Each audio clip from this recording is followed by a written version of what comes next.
Welcome, fellow gamers.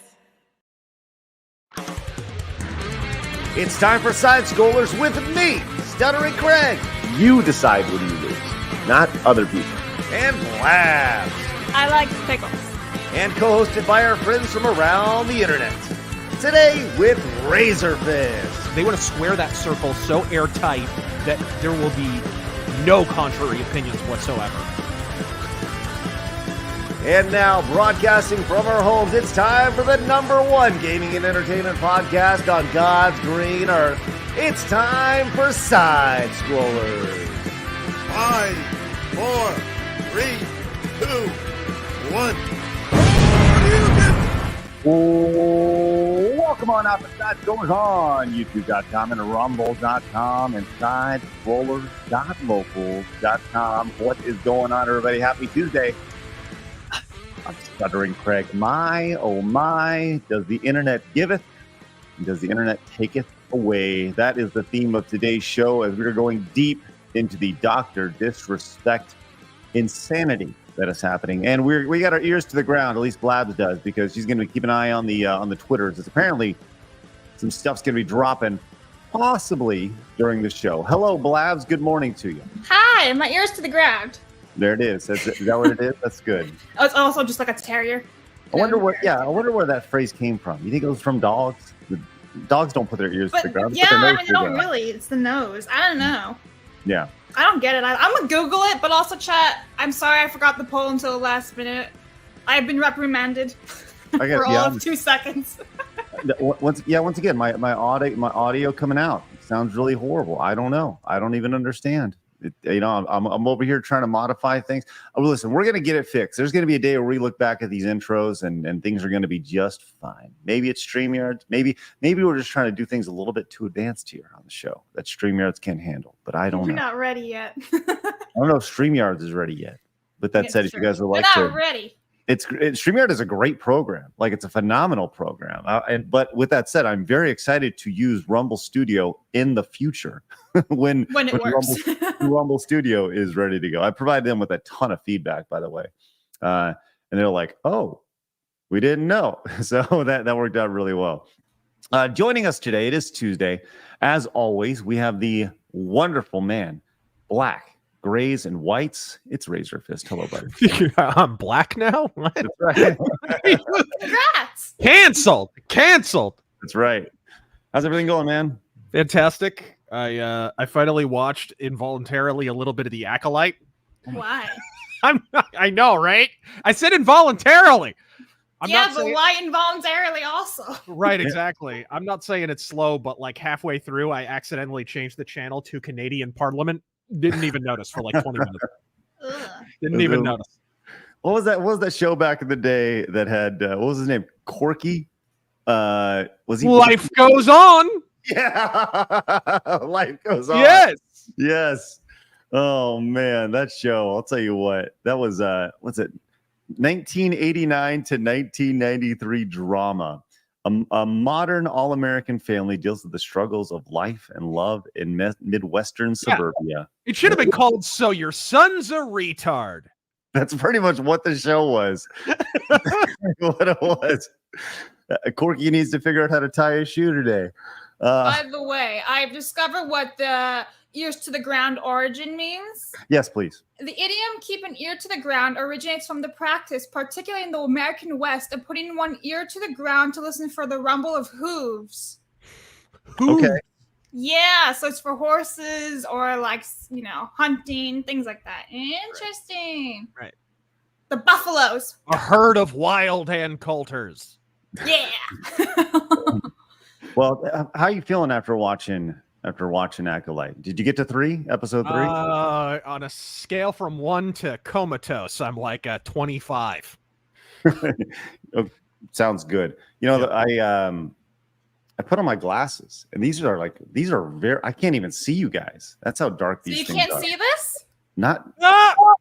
No, I really can't. I look like I'm guessing you flip me the double bird. I just want to tell your hand. Just testing.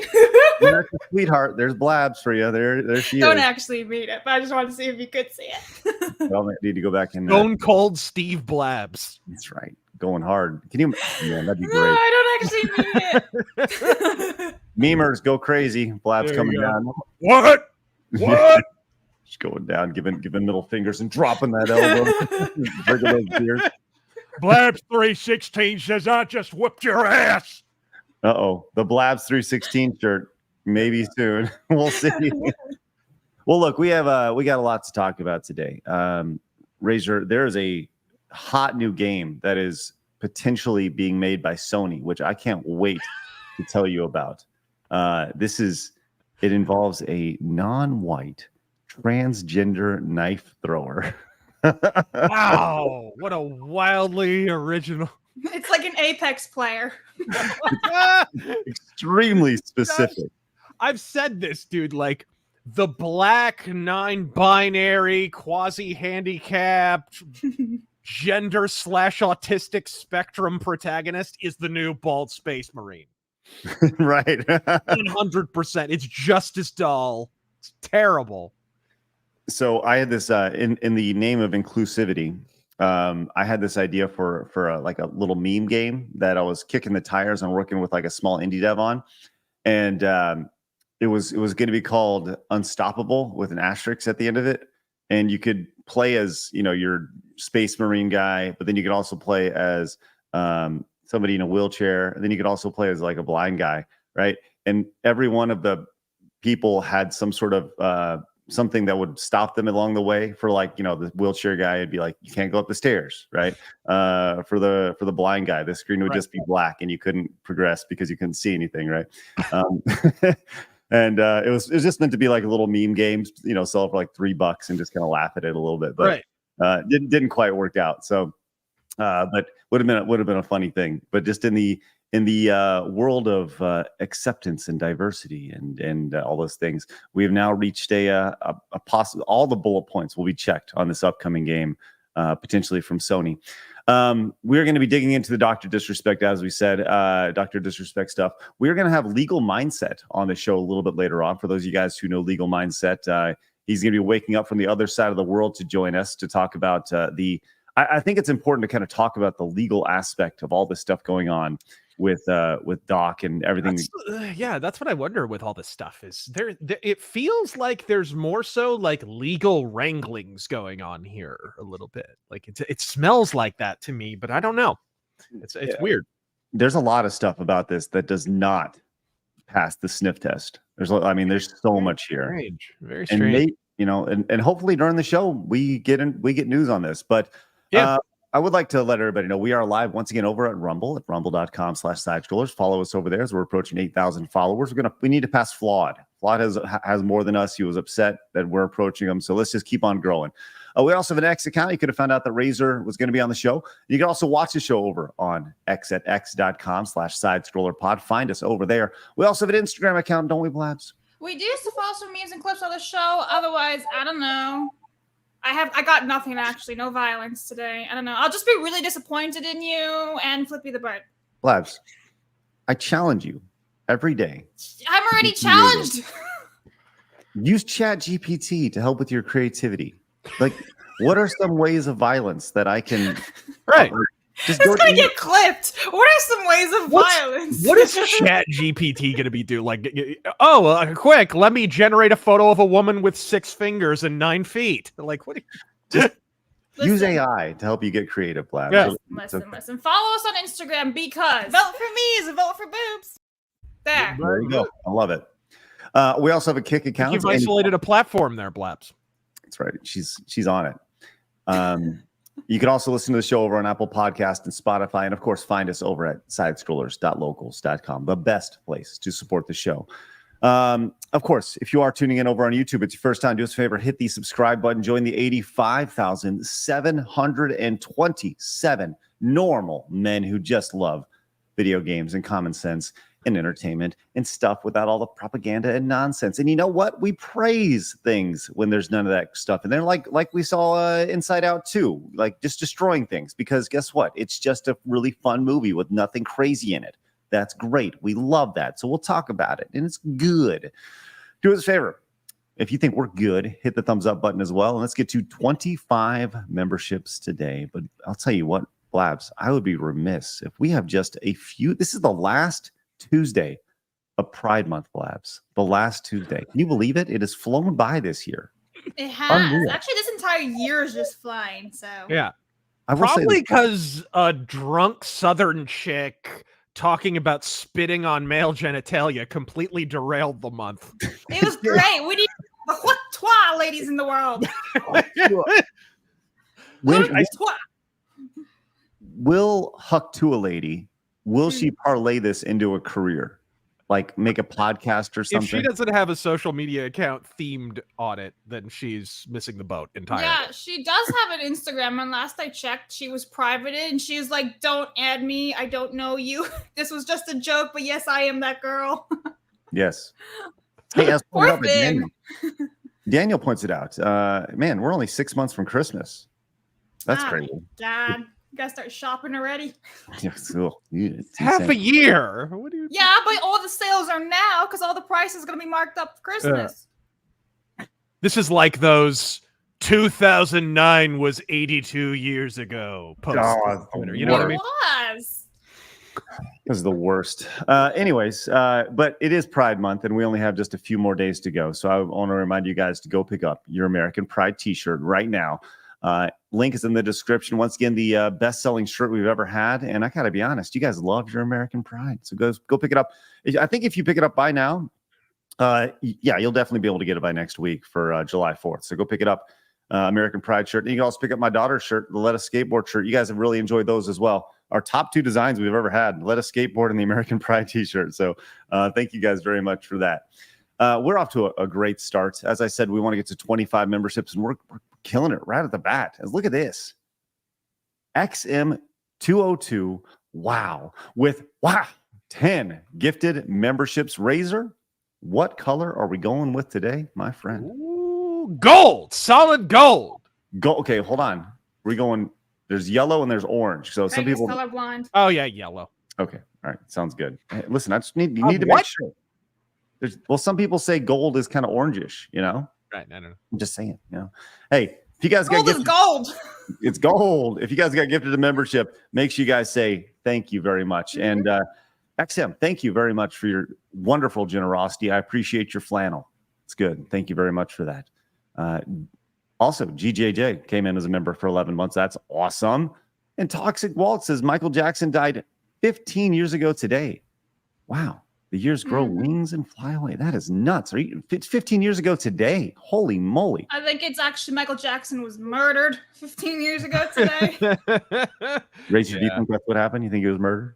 He was. It was pretty suspicious. The Conrad Murray guy was hired by the same people who are indirectly connected to the people who wound up buying his catalog for millions, which is something he resisted his entire life. Oh, wow. And then several years after his death, they just sell it all. Like, But wasn't the doctor also like tried, like that he accidentally overdosed him, whether like intentional or not? He was found guilty. Murdered him. Yeah, Yes. exactly. So He it was was- murder. he was found guilty 100%, and he was super slow to call the ambulance and stuff like that. And yeah, absolutely. Yeah, that's what I was saying. Murdered. Like the doctor fucked up, whether indirectly or not. You know. Yep. That's crazy. I didn't know these things. This is like, I'm glad we have wonderful, wonderful knowledge like this on the show. So yes, Michael Jackson was murdered. # allegedly. So we'll. No, it's real. He was tried. It's murder. Thanks, Yeah. Brad. Yes. Thanks. Not to be outdone, a bucket of C That is a lot. men came in with 20 gifted memberships. Holy moly. Wow, that's spectacular. If you guys got gifted a membership, make sure you guys say thank you for that. Say thank you and consider paying it forward. We say thank you to you guys. Look at that. Look at that. Look at that. Let's put them on the wall. That is spectacular. And wow, great stuff. And then Lord J came in. Blast, please read these off while I put everything on the wall. So Lord Jack $50 says, if she don't hook to her, I don't talk to her. Mahatma Gandhi, probably. I don't even know how to say Gandhi's real name. Mama. Ben Kingsley. There you go. But where's the boobies? There it is. This one's for you, Lord J. That's good. There, hey, look at that, Lord. Look at that, Lord J. Look at it. Look at that. That does go a little too long. I'm just going to throw that out there. No, it's for $50, you get what you pay for. I think so. It's a good way to practice your eye discipline. Yeah, my eyes are up here, not down there. Oh my God. There's a regular customer at the comic store who she would wear the lowest cut tops. And it was like, it became a matter of principle. I am going to look directly in your eyes and nowhere else right now. Right. She knew what she was doing. Right. Every other employee didn't care. She'd come in and she'd be like, hey, how's it going? Can you get me that one down there? Literally. Literally. Do your boobs hang low? Do they waddle to and fro? Can you time in a nut? Can you time in a bow? That was her, right? What? You want to keep going to that bar? I don't know the rest of it. That's all I got. You throw them over your shoulder like a continental soldier. Oh, how do you know the rest of it? Because I was 8 at one point. That's why. Because I was 8. Okay. Hey, War Hippie also came in with 10 gifted. Wow, you guys it's a gifting membership spree today. War Hippie, thank you so much. Thank you guys. That's spectacular. Wonderful stuff. And not to be outdone, Ender also came in with a $50 direct donation. Says, Razor, what is going on with the offensive? Can't find it on unauthorized or YouTube. Seeming number 40 is private. Sorry, out of the loop. Love the show. Side Scrollers is great. And thanks to Razor for getting me to watch the show. Craig Rules, Blabs is here. We're still making the offensive. It's been like a week and a half since the last one, but we're about to make a new one. But I don't know. Number 40 may be blocked, maybe for copyright. I don't know. I'll have to sort that out. I'm not sure. But it's not an unauthorized just because they're still fixing the upload situation over there. But they're pretty close to fixing it. So, all right. Well, thank you very much, Ender. Appreciate your support there, my man. That's awesome. Jack also came in with the double $9.99. Says, hey, Craig, awesome meeting at the Ripperverse meetup a couple weeks ago. Still astounded by how much taller you are than me. Small donation because I pledged $500 to Wayward Realms Kickstarter. Well, good for you, man. And it was a pleasure meeting you as well. And I get that all the time. They say you're much bigger in person. Usually I am much bigger in person. I get the same thing. Why do people just assume you're short on the internet? Because I don't know. How tall are you, Razor? I'm 6 even. Well, I mean, yeah, it's good size height for a man for sure. Right, it's normal. Yeah. it's just average, completely average. But people, every time I run into somebody, they're like, "You're so much taller than I thought you would be." It's like, what? I feel like Paul Bunyan. What is this? Like, what are you 5'1"? Right. Well, yeah, it's something I get all the time. They go, "You're so much bigger in person." It's like, well, yes, I am. I am a tall, normal man. That's what I am right here. I'm under 5'4". Shut up. You're tiny. Matthew says, what's the deal with Canada? Why do they take pride in not being America? Do they view natural rights as an American thing? What is the deal? Matthew, these are great questions. I'll debunk that. I know lots of Canadians who are always telling me, please, America, invade us. Please. Gosh. Like, this is straight up real. Born and raised in Ontario and Canada, and they're like, right. Invade, please. I beg you. That'd be awesome if there was yeah. I wouldn't say it's awesome. That means a lot of people dying, but save the kids. Canada would roll over. Canada would roll over and take it. They'd be like, what are your pronouns? Yeah, right. The whole Canadian military would just go, oh, I'm sorry. I'm sorry. Sharpening their hockey skates and then drinking some maple syrup. Yes. Oh, I'm sorry. I'm sorry. Would you guys like a seat? Come over here. Would you like a Timmy's? Busily scraping the moose dung off their boots. Yeah, no, Jack's right. Before you continue, they're like, didn't work in 1812. Did we try to invade Canada Craig, in 1812? You make me sad. Well, I don't know. Did we try to invade Canada in 1812? The War of 1812.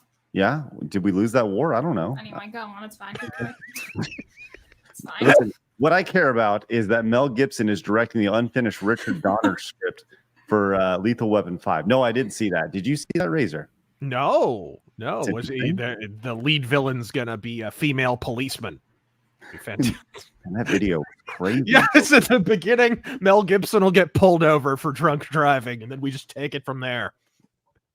Starts yelling in obscenities. Yes, yes. He has to call an Uber to take him home. It turns out it's Danny Glover. He just shows up. Hey, what's up, Riggs? Yeah, I'm too old for this shit. Been too old for this for a long time. Retired.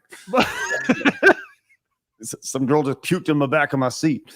B Chain came in and says, "Hail, Craig, Blabs, and Razorfist. Razor, I've heard you mention you ride in previous streams. What motorcycle do you have? I'm considering an Indian Scout currently. Cheers." 93 Yamaha Virago. I like it. It's cool. It's big-ish, but it's not big. And it's not like too much bike. It's kind of like right in the middle. Is that type of motorcycle that goes vroom vroom, or the type of motorcycle that goes? No. It's the vroom vroom kind. Okay. Yeah. Okay. Actually, it's like vroom vroom pop because it's got bad carbs. Got it. Trevor came in and says, an Indian and a cowboy are walking in a field. The Indian puts his ear to the ground and says, "Buffalo come." The cowboy then asks, "How do you know?" The Indian says, "Ear sticky."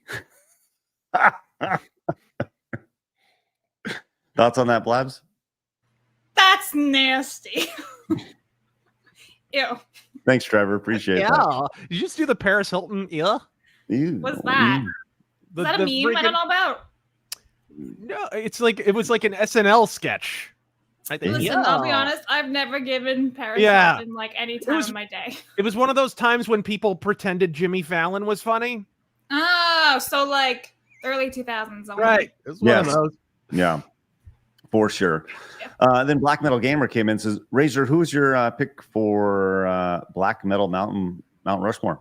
Let's see. Euronymous on all 4 spots, and then Varg would burn the mountain down. All right. Trevor came in and says, if she doesn't talk Tua, I don't talk Tua. Love it. That's awful, though. Love it. I love it. I love Ghost of the Badlands. So did my dad. Look at that. Command. That's awesome. Love that. Thank you. Real RW Tech came in as a brand new member. Love to see that. Thank you very much for your support. Thank you so much for your monthly support. The Pally Dan says, Razor average American height is 5'9", FYI. Is it? Oh. I thought 6 was right in the middle. I don't know. It is for me. Lance says, if the United States invaded Canada, there would be no human casualties, only Canadians. And Andrew came in and says, Blabs, who do you think was a better actor for Dumbledore? Richard Harris. It actually ripped both of them, so yikes. Yeah, but Richard Harris. Marco Reality says, is there any way to put Rumble rants on stream the same way you do with Super Chats? Unfortunately not that we know of, but thanks, Marco Reality. And Almond John says, Craig, there's an SNES Mortal Kombat 3 meme on the reptile acid fatality, except when he pulls off the mask, it's the Hawk Tua lady. Let's go. That sounds awesome. Thanks, Almond John. All right. We got a lot to talk about today. So let's get into it, my friends. Blabs, give us today. Listen, I'm sorry, but I hijacked today's segment. However, I do want to talk about the middle one the most. So, June 25th, Harry Potter or the Phoenix was released back in 2007. I can see Craig. Blabs has no shame. But then the Wii Sports Resort, which I have to say is so much fun. Like, I enjoyed Wii Sports Resorts more than the original Wii Sports. I'm going to call it as it is. Was released back in 2009. And then LEGO Harry Potter years 1 through 4 was released back in 2010. Look, I have them for show and tell. I did it. If Halo 3 had been released on this day 10 years ago, I would have put an honorary mention of Order of the Phoenix, and I would have put Halo in there. She still would have picked Harry Potter. I'm serious. At least one of them. I had to do it. It's part of the bit, but also Wii Sports Resort was insane. Like, you remember the ninja fight and everything? Oh my god, it was so fun. You could go like paragliding and sailing. Oh my god. How did you guys not like that game? No? Craig's disappointed in me. It's fine. What else is new?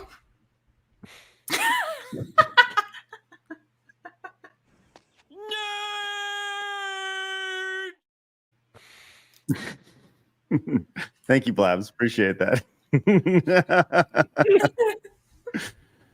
Oh my goodness. All right, here we go. We're not going to talk about Wii Sports Resort. Seriously, you got to tell me you played the game. I played Wii Sports. Playing games on the Wii. That's a good one. You Wii hater. I don't hate the Wii at No, all. Razor does. Come on, it was the Tickle Me Elmo of 2007. It was like people just had it to have it and never played it really. Yeah, there's a lot of truth in that. Yes, Yeah. yes. If there was a percentage of how many people owned a Wii and then actually like played it more than twice, I think there would be probably like 80% of people who owned a Wii. It's the only console I had besides Nintendo DS, and I didn't really play games on the PC during that time. Like I went from PC to Wii and then back to PC. Yeah. Justin, Kind of like dating a dude who turned you lesbian. It's like that was terrible. I want to try women for a while. Right. Is that that's what the Wii Wow. was? Right. Then you date Ellen DeGeneres and she turns you back. Oh yeah, I've had enough of this. Had enough of that right there. You're the Anne Heche of video games. Oh, that's funny. Okay, we have a little clarity here from Justin the North. Says the war was Great Britain versus the USA. Canada was not a country at the time. We were a colony. Canada did not become independent till 1867. Also, Razor, more Stone Cold impressions. The world needs more Stone Cold. So there we go. We have clarity. Thank you so much, Justin, with your support. That's great. Now we know that the United States has not officially invaded Canada. Well, I mean, it was Canadian land now. It's a territory. That's all. The Canada's not even real, man. Canada's not even real. What are we talking about? I used to know a Canadian who kept insisting that Alaska should be part of Canada. And I'm like, counterpoint, Canada should be part of the U.S. Yeah. The fuck All is right. this? All right. Let's get into it, my friends. It's time for my favorite segment, your favorite segment, everybody in the world's favorite segment. It's time for Hard News.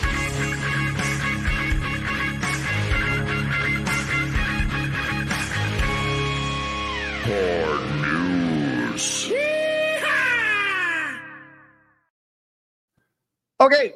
So, by the way, Legal Mindset may or may not be joining us. He is having some issues with his internet. We'll see kind of what happens. So, if he makes it, cool. If he doesn't, that's fine too. We hope he does.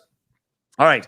Do you recall a couple weeks ago we talked about the Nintendo Switch rumor mill with the Nintendo Direct? They had a bunch of different games listed on there as things that were going to be announced. Yeah, over the some of it next, turned out to be true, some a bunch of BS. Yes, and one of the games that was talked about, which was not announced on the Direct, was actually announced this morning. And Razor, I believe you actually thought this game was pretty cool. I don't know, maybe it was. I know Blabs for sure, but Epic Mickey Rebrushed. Yeah, I been didn't. announced. How did I miss this? This was just announced this morning. Okay. There you go. Yeah, I'm getting this. The Epic Mickey and Epic Mickey 2 were super, super, super underrated. But you said you didn't play the Wii. Okay. So you get a costume. Look at Blabs on top of things. The Sherlock Holmes of side scrollers. I know, it's ridiculous. Just being all observant and stuff. This is so you get a costume pack with 3 skins if you pre-order digitally now, and 24 hours early access, which, hey, great. You get to play it a day ahead and finish it up before everybody else. But it's coming out for PC, PlayStation 5, PlayStation 4, Xbox, pretty much all the Xboxes, and the Switch there. So, am I crazy or is Warren Spector like transitioning into George Lucas, by the way? Yeah, a little bit. did He's kind of getting that pelican gullet going on, and saying, I think they ordered the same toupee. Well, he does have a very little bit. Yeah, for sure. I think Jar Jar is the key to this remaster. But I do like that they're giving off all those items That is for like neat, the collectors. That's nice. I miss that people don't do that anymore. Like they don't like, or proper items, I should say, that are actually of value and not $400 for like a tissue paper. But that's nice. My thing with this game, and I really do want to play this game because I enjoyed the first 2, is like, do I want to give money to Disney, right? That's like my whole thing. I'm like, I want to play this game, but at the same time, I hate you, but it's my childhood, but I hate you. So I'm kind of in war with myself right now. That's the war that a lot of people are. It's an internal war right now that a lot of people are feeling. If it makes you feel better, Disney, like, they killed this studio. They didn't promote the first and second game at all. Like, this is barely Disney. You know what I mean? Like, It's somebody, barely. you know what I bet actually greenlit this is probably Steamboat Willie going public domain, and suddenly Steamboat Willie, everybody was watching millions and millions of hits in just a few days. I bet you that had something to do with finally giving the green light to this. That's a real interesting theory. Real interesting. I mean, theory. they had to be developing this for a while before that, but what I'm saying is I'm sure they pulled the trigger finally because of that. Right. I hear that. I think that's an interesting theory, but it is coming out. It's going to come out this year, September 24th. So go buy digitally or get the, are you, like, we talk about digital all the time, physical versus digital. Yeah. Are you more inclined to pick up this giant pack that includes a vintage Mickey Mouse 10 sign and 6 Epic Mickey rebrushed postcards? Depends on the price. I want to know if it's worth the bang for value, right? Like, not, I'm a collector. That's what I'm going to think. Obviously, I don't really collect Mickey Mouse, so I wouldn't really be inclined to buying this. But again, is it worth the bang for buck? And what system you're going to buy it for, right? Because for PC, it's not actually physical. Yep. So. Yeah. Well, And don't let out. anybody tell you what you can and cannot do with your money. If you want to buy the game, buy it. Don't listen to anybody else. Yeah, it's like I've got a Series X, and am I the only one who's just thinking I'll probably get it for Switch because it's like a cartoony game anyway? Yeah, I Like, was thinking the same thing. I don't think it's worth it. I mean, yeah, it's a nice 4K console, but do I need to see Mickey Mouse in 4K? You know what I mean? Like, who cares? right. Yeah, you know, 60 FPS Mickey. right. I need all of them. I need 120 FPS Mickey. That's right. Yeah. So speaking of other games that are coming, Razor, do you remember Jet Set Radio back in the day for the Dreamcast? Jet Set Radio, where you're going around you're rollerblading and tagging things up with graffiti. Do you remember that game? Yeah. Yep. Well, they announced a remake for it. Sega did, and some footage of it has leaked online, which is, I think, you know, it's not the best quality, but it is some quality. And I'm not going to play the music here because there's some, I'm sure we'll get flagged for it, but it looks pretty good. And I'm not going to expand on it either, so we don't get, you know, so YouTube doesn't have an opportunity to flag it. But Right. you know, it has kind of this cell shaded look to it. It was, dude, Jet Grind Radio back in the day was one of the first games that did that. Yeah, That cell shaded look. That was, I remember that back on, was it Dreamcast? it was the Dreamcast. Yes. It looks like you can see the very big world to go around and skate and tag things in. But this is the first time we've actually seen a little bit of gameplay of it, and I got to be honest, it looks pretty sharp. And now it does look kind of minimalist, you know, as far as the color scheme and such. They use colors on the character to pop. I guess that's on purpose, though. This game in motion is gorgeous. If you've ever played any of these games, the art style's aged really, really well. And a bunch of games after this ripped that art style off like hardcore. The cell shaded look is a look that will never look bad. You know, if you do it right. Yeah. True. You go back to the Zelda game, was it Wind Waker? Wind Waker, you know, that was 480p back in the day, or even less. So I don't remember what the quality was, but you look at that, they did the remake to it, and it's like, okay, did you really need to do a remake to it? Because it looked great to begin with. There's there's a great game came out a few years ago. It's indie, very, very hipster, but super influenced by my favorite comic artist, French artist Mobius, the guy who designed Tron and Blade Runner and Alien and all of that stuff. And it's called Sable. And it's like a moving comic book. If you've ever watched the movie like Nausicaa Valley of the Wind, it looks like that. But crazy, like 3D kind of open adventure game. Really wild, but gorgeous. If you nail that art style, dude, your game's future proofed, visually speaking, anyways. I agree. I 100% agree. I think it's a really smart visual look when it comes to these things. You know, when it comes to games, for sure. So that's pretty cool to see. Jet Set Radio, as Dubrew, that do says over on Rumble, says Jet Set Radio Future on Xbox was sweet. Yeah, I think it started on Dreamcast and then it went over to Xbox later. So yeah, good stuff, man. As Ernest says, I'm waiting for a Beautiful Joe remaster. That'd be a fun remaster to see for sure. I gotta add on to this before we completely change topic, but thank you, chat, for telling me the prices. And I looked it up for Epic Mickey. The collector's edition is $200. That's insane, considering the game, they're selling the game for $60. You're telling me postcards, a little statue that's probably made of PVC, and a keychain is worth $140? That's not even limited edition or anything? Right. Anyway. Upcharge. That's right. No, That's like a third of my grocery bill. My goodness. Yeah, seriously. No thanks for that. Like, it's a beautiful stuff, but it's not worth $200. I could almost fill a single bag of groceries with that. That's right. I can buy a sack of potatoes. Yes. Ooh, Miku points out, says Mickey versus Zelda release week. Choose your character. Oh, is that the same week as the new 2D Zelda game? Might be. Wow, crazy. All right. Potato Radio says, as he said, it and Lucky the Rabbit being used probably helped them hold on to the IP via trademark. Ah, there we go. Yeah. And Ogman says, my dad likes Razorfist videos, but he always says, how much meth does this guy do before each video? He's always at a 10 and never lets up. Razor, how much meth do you do before a video? Yeah, strictly adrenochrome and rhino steroids, I'm afraid. Just straight into the vein. It's good. Yeah. And right into a vein under my cock. Yes. Wow, just straight on in there. Vein line. Right on in there. Hey, Blabs, go read this off from Alan right here, please. Alan says, they say that if you're afraid of homosexuals, it means that deep down inside, you're actually a homosexual yourself. That worries me because I'm afraid of dogs. Norm McDonald. Thank you, Norm, for that, and thank you, Alan, for bringing that up. Yeah. Love that. That's awesome.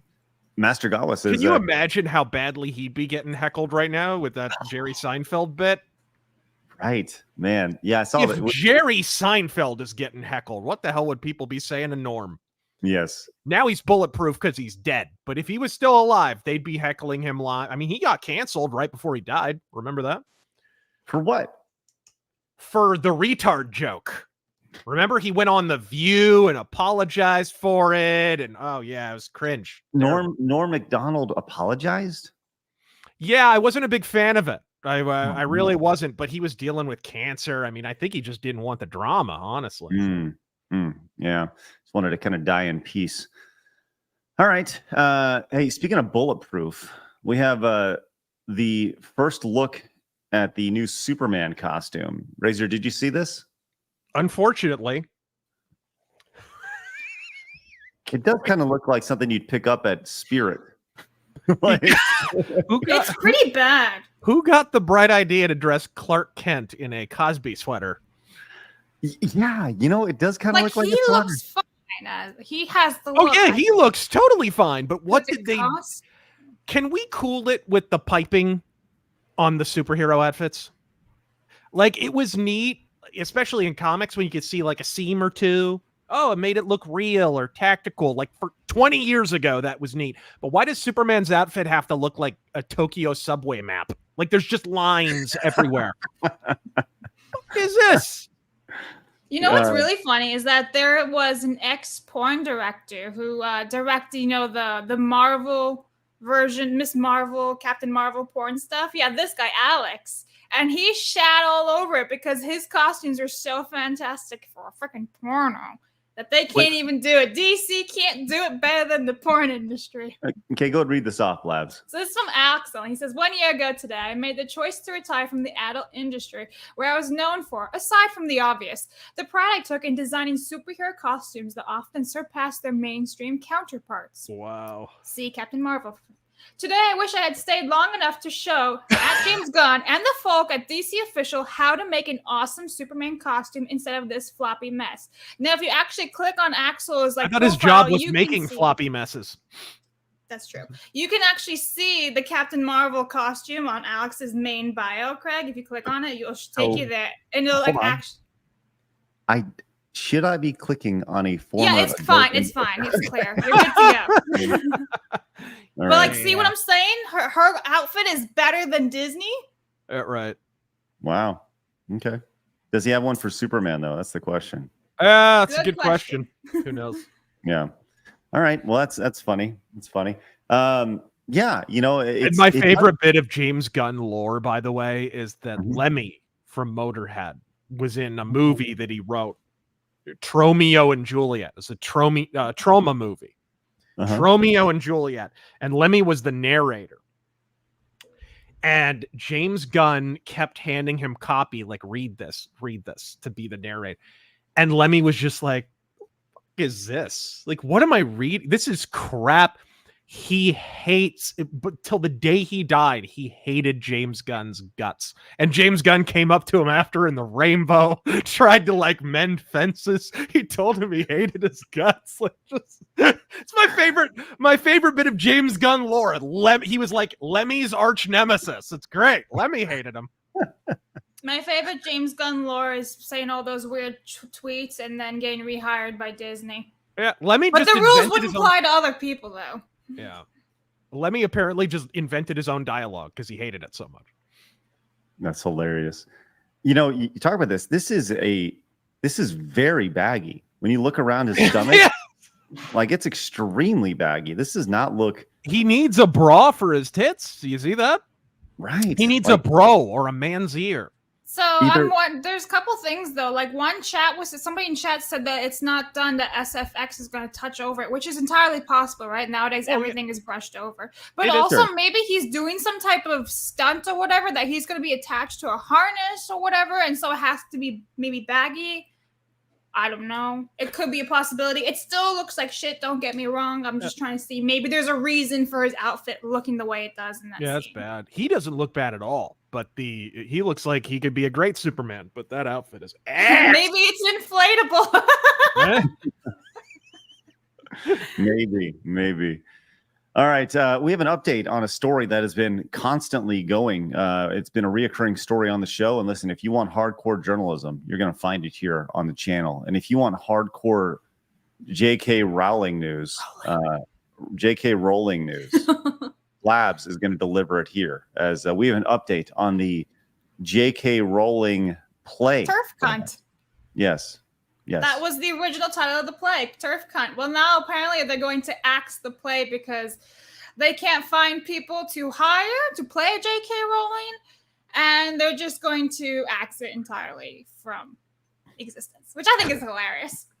So this was the play that wasn't going to hire anybody, or that they said they're having trouble. They couldn't find people to play as J.K. Rowling and as Emma Watson, and so they're like, nobody wants to be attached because cancel culture and everything, and they're afraid of going against J.K. Rowling. It's like, no, you're literally making a play called Turf Cunt. How is that going to look on a resume? Right. Yeah. So the second word was dropped after public backlash, right? Yeah. And here we are. Well, I was just saying hire a dude since they think men and women are the same. And then, Bob's your uncle. So rest in peace to the play, affectionately known as. I'm sure tens of people are heartbroken. Ones of people. Yeah, the director, and that's it.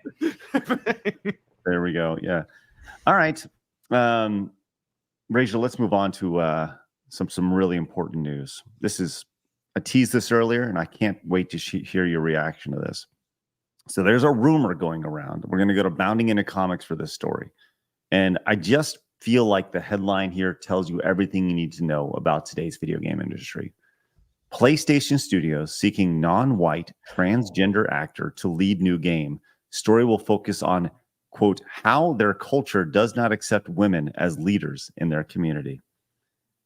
This is a video game that that PlayStation feels like needs to be made here.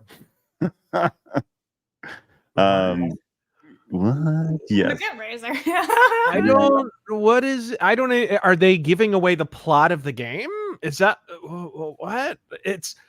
So the idea is that because they're a pronoun person, they're not accepted in their community, so that the in-universe community, real life, would it be? There's a lot of boxes to check in that statement. Yeah.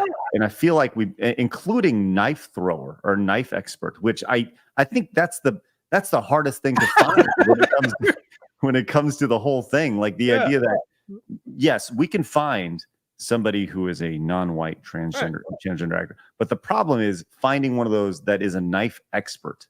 That's right. That's well, if you find a bad knife thrower, you could at least have a trans assistant afterward. That's right. We will. Labs, do you have that pulled up, by the way? No. Oh, can you pull up that story? Sorry. I didn't see your thing about it. My bad. Okay, cool. I'm going. So this is from a. So just a little more clarity here. This is according to a new whisper on the digital streets. Sony PlayStation Studios is currently looking to develop a new game centered around a male to female transgender protagonist who seeks to prove herself against the misogynistic values of her culture. That is the idea of it, and I'm sure that game's going to sell great. By the way, this was first noted in a Spanish language PlayStation fan account. Detailing a casting call that would later to have the account explained that the game was looking to feature a girl of 20 to 30 years of age, of dark skin and transgender, who is, quote, an expert in knives. So what the hell? Like, what? This isn't a movie. Right? This is a video game. What is they don't need to be an expert with what are we doing? like it's like in the idea of being a video game that you can take something that looks like an A and turn it into a Z if you want to, with all sorts of, I don't know, technology and computer, and you don't need to be an expert, and you can make like Ryu from Street Fighter can't actually jump 4 times his body height. Right? We just looked at Superman. That actor cannot fly, right? Yes. He can't fly. It's okay that, to cast someone who's not the thing they're playing. To further that, haven't they all been screaming how they can't make characters look like women anymore, and they can't make them identical? Right. So what's the problem then? Is it this or is it that? Well, go ahead and continue the story, Blabs. I'm looking at you. I don't even know. Like, are you as his protagonist? Who's the studio, by the way? I know Sony is behind it, but what's the studio? Why is everything in Spanish? Well, that's where it's from. It's from a Spanish post, which is why. Yeah. They're not saying who. Latinx. Thank you very much. Yeah, get good. I don't know. They're not saying who. They're just saying PlayStation. Okay. Anyway, further they noted that its story would also center on how their culture does not accept women as leaders in their community. Okay. All right. So men with an understandable wave of skepticism in response to their posts, Noti Play, would return to the topic 2 days later to clarify some things regarding their claims. Addressing some of the most common criticisms leveled against them, the news account asserted it was never bait, it is 100% real. The info was taken from a page where you have to register to see the casting calls. There is also Ubisoft, Activision, and other SIE games. I claim that it's a PlayStation Studios game because the casting director's history 99% of the time works for SIE. So it's not even really confirmed it's PlayStation either.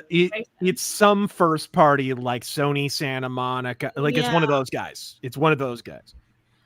Trust me, bro. I'd be curious to see what games that person had worked on precisely, because that would probably give us a good idea of exactly what studio it is. Because the reason I ask is I think we would not be terribly surprised to learn it's like a Naughty Dog game. You know what I mean? Given their recent track record, we wouldn't be terribly surprised if it's that, or whoever made Forspoken, for example. I don't think anyone would be surprised at that. Well, it is currently the big rumor that's a rumor in the space, and once again, I'm sure it's going to sell extremely well. If all things point to how the sales have gone, it's going to sell extremely well. It's going to make waves, and all of a sudden, everything that's wrong in the world will be cured because this video game has been made. So, congratulations to Sony. It is a brand new rumor. Blabs, did you get that DM that I just sent you on private chat? Okay. Yeah. Cool. All right. Okay, let's dig into this this Dr. Disrespect thing. This has been the ongoing story over the last few days, and it's going to continue to be a story over the next week or so. It's been a story for like however many years since he left Twitch, right? We didn't really know what happened. weird rumors and whatnot of this thing and that thing, mostly related to business. But yeah, this is the first time this has been suggested that I'm aware of. So I'm just gonna say this. We talked about this at length yesterday. We had a video go up talking about it yesterday. If you need to be caught up there, let me just give you the TLDR, right? This guy came out and said he knew why Dr. DisRespect was like out of nowhere. He came out and said, hey, this is why he was banned, and it's because he was sexting a minor via the Twitch service. Twitch, yeah. Yes, via Twitch, via their Whisper service. So, which then it found out that the guy who said that was kind of hanging some things over people's heads, saying, "Hey, I'll tell you why." Like a year ago, he had this band who was performing, and he's like, "I'll tell you why if we sell out my shows." And it was really kind of scummy, right? Yes. So his credibility wasn't exactly through the roof. So this was a guy whose name is Cody Connors. Now, if you look at his LinkedIn, which is public, and I will share it because, hey, it's public, it gives you kind of a rundown of who this guy is. Okay, here is Cody Connors. And, you know, he's obviously very passionate about music and audio and stuff. And he is now founding the world's first professional sound company, specifically for digital content creators, which I'm sure that's going to go great. What? Sound company? He doesn't think there's ever been a company on the internet dedicated to sound engineering? What? Yeah. Okay. Right. So there it is. So he is a previously esports editor at IGN. Oh God, that's all I had to hear. General manager at Geniuses, managing editor. Oh, go ahead, Fraser. Oh, okay, there we go. Esports partnerships at Twitch. That's the big one. That's the big one. Mm-hmm. Which is why people are saying it has credibility. But apparently people dug into it. And if you look at the timeline, he left in 2018. Right.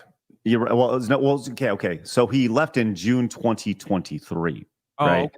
So this is his partnership manager. This is based there we go. Yeah, he stopped being the partnership manager in 2018. Yes. And then he became an account director, right?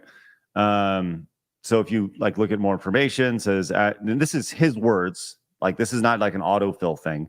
So who is this guy making the accusations? That's what we're talking about. This is Cody Connors. By the way, him.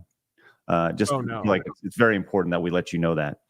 Launched in 2011, Twitch, blah, blah, blah, we know about Twitch. At Twitch, I led a team that focused on account management of our top user-generated content, esports, and media partners. We have the pleasure of working with the most renowned and impactful creators and business in the industry. My team does everything in its power to make sure that Twitch is a critical and invaluable part of their content strategies. So his job more than anything was to work with people who made Twitch money to keep them happy. That's more or less it, right? Mm-hmm. Prior to that, he was the partnerships manager here at Twitch. So at Twitch, I managed to manage the team that provides account services to our invaluable esports partners, right? Our platform. That would be the time when he was most likely to have been involved in any way with this guy. Because he's, okay, I don't know Dr. DisRespect from Dr. Wiley. I know he has been at the Game Awards. I know that he streams, and that's where the long and winding saga of my association with this dude begins and ends. I only specify this because evidently a failure to leap immediately to judgment without any evidence connotes that you are a fanboy or defending this guy. I don't have any prior association with the guy, but it seems like the most likely time when this guy would have been privy to this knowledge is during a time when this didn't happen. It happened several years after that, which is kind of odd. Right. So did he learn from someone else? That could be a possibility, but that kind of complicates it a little bit because Twitch is under NDA. So did they maybe leak this to the dude so he could take shots at the guy that they couldn't because they're under mutual NDA with him? I don't know. Like I said, there's this weird kind of corporate backroom politics element to this that's just bizarre. Definitely.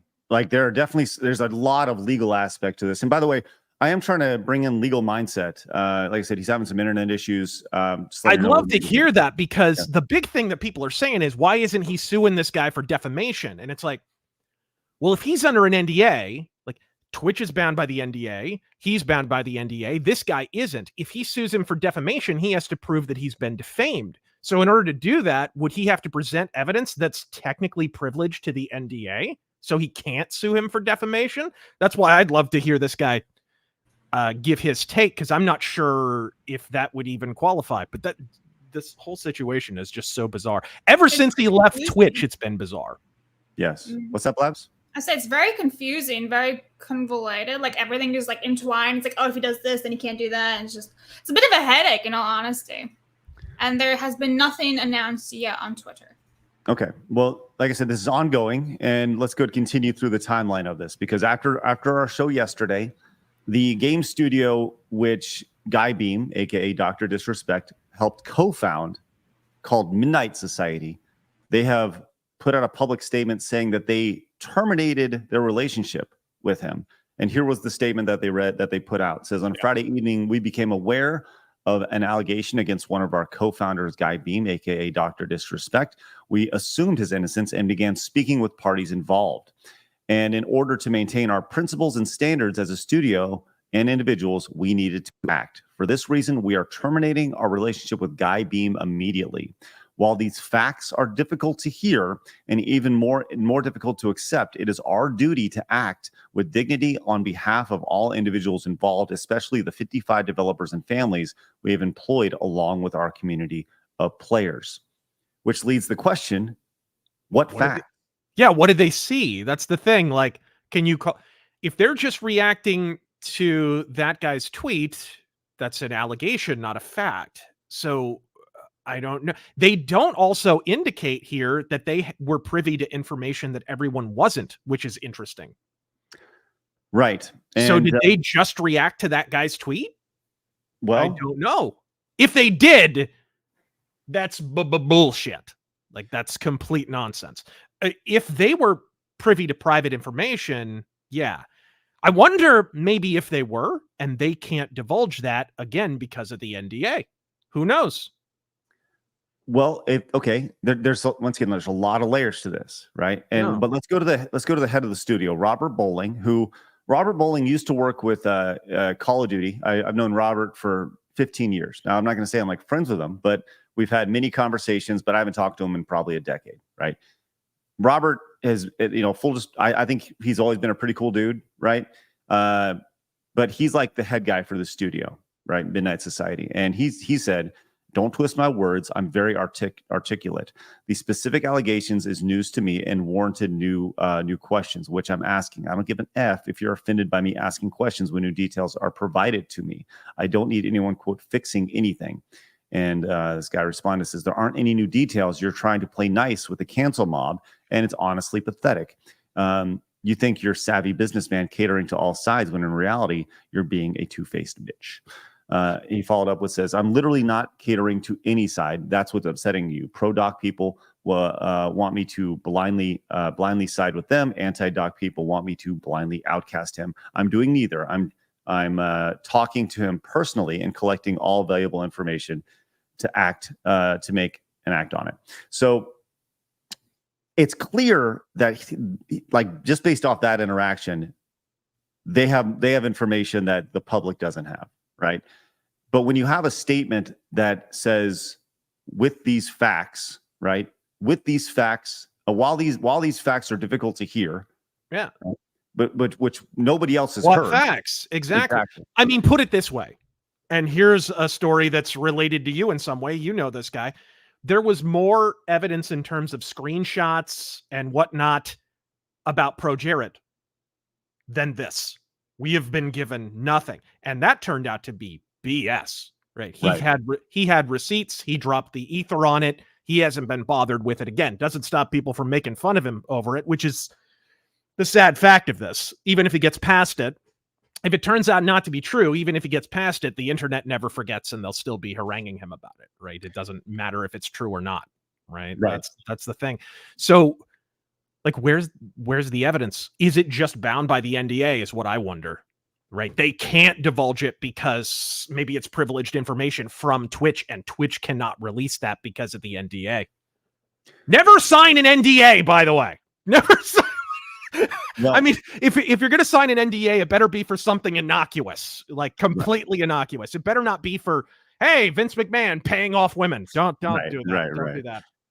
Well, so there's a lot of speculation with this, and as far as this was, so Doc went in and streamed yesterday, and I say Doc like I know him, right? He went in and streamed yesterday, played Elden Ring. He streamed for about 3 hours, and there was a point in the stream where his mood changed dramatically. And the going, once again, all speculation right now, is that at this point in the stream, he received some sort of message saying he was out at Midnight Society. I don't know if you've seen this or not, but no, I haven't. Okay. I know he announced his indefinite hiatus or something. I had heard that, but okay. By the way, Legal Mindset will be joining us very shortly. So, all right. So here's the exact point. How we, you know how we run things here. It looks like he's getting a text. Oh, what's that? Camera was on the entire time, huh? Oh my God. What's interesting? Oh gosh, something's happened to the camera. No, sorry. Anyway. No. What's interesting is he has these reflective glasses on, right? You know, and you wonder if there's a way to. I guess you can only see the zoom in. Right. I'm just expecting an anime teardrop to appear. Anyway, or just like that enhance. So here it is. He's reading something, and once again, this is all speculation. But the thought is that this is when he got a text saying he was out at Midnight Society. The music makes it all the more sadder. Right.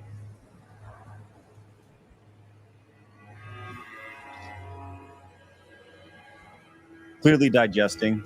Yeah. That's a pretty big matzo ball to choke down midstream. Right. Oh, boy. And you can tell he's kind of like, you know, he's not really in the game. He's just kind of going around in nowhere. Goes back to his map. Definitely something. Yeah. Just his mannerisms. Oh.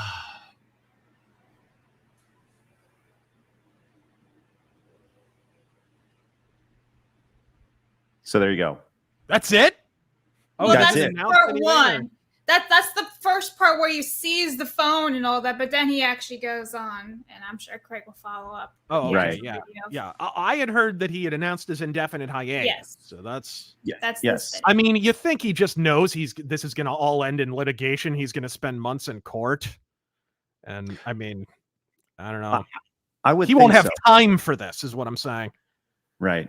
Well, like I said, speaking of court, we're going to have Legal Mindset on in just a minute, and I think there's a lot of questions to be had here. He had a great stream last night, actually, with Grums, where they talked about the business aspect of this in NDAs and these whole things. So when he joins, we'll get into that. But yeah, so later on in the stream, you know, he pretty much talked about it at the very tail end. The TLDR is he's like, look, maybe it's time I to step away. I'm kind of tired. I'm burnt out, and you know, I've been doing this for a long time, and that's pretty much what happens. He's like, I'm tired. I'm done. You know, I'm going to take an early vacation, and I'll come back if I feel the need to, but maybe I won't. Right. And that's kind of been the ongoing side of it. Now, the reaction to this across the board, it's been all over the place. Right. Yeah. People have, you know, I think it's very, you know, we live in a society now where it's very much guilty until proven innocent, which is especially online. The court of public opinion is rabid when it comes to these things. And when you're an online content creator too, if you've had a YouTube channel or a Twitch channel or whatever for 5 minutes, you've already got a dedicated hate cult.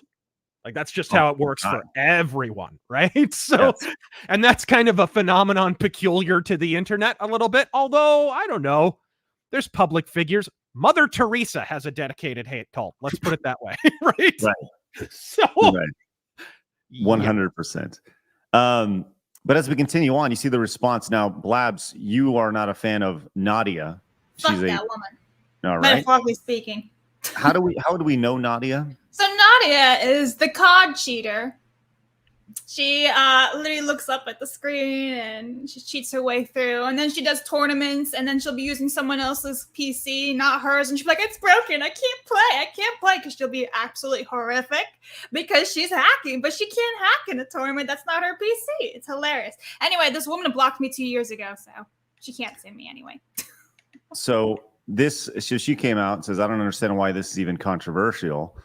His own company said, we assumed his innocence. We spoke with parties involved. These facts are difficult to hear. Why are so many people defending a pedo? Because right? they haven't offered evidence that he is. Yeah, there's no evidence whatsoever. I'm more than happy to, fire this guy out of a cannon into the sun if that's true, but you haven't given us any evidence that it is, right? And even if we had seen what amounts to evidence, again, I referenced the Pro Jared thing. We had screenshots upon screenshots saying he was guilty. Then he gave his receipts. When you hear just one side, that's a problem. And with all these NDAs, I think that's why we're only hearing one side. Yes, there's definitely a massive legal component to this, which is being left out. Let's see some of the other responses here. This is just from a random guy, but he says, over on X says, what's happening to Dr. DisRespect right now is exactly what's wrong with modern society, supporting cancel culture. There is absolutely zero evidence. Just a tweet from a nobody who then follows up with the original tweet promoting ticket sales for quote unquote proof.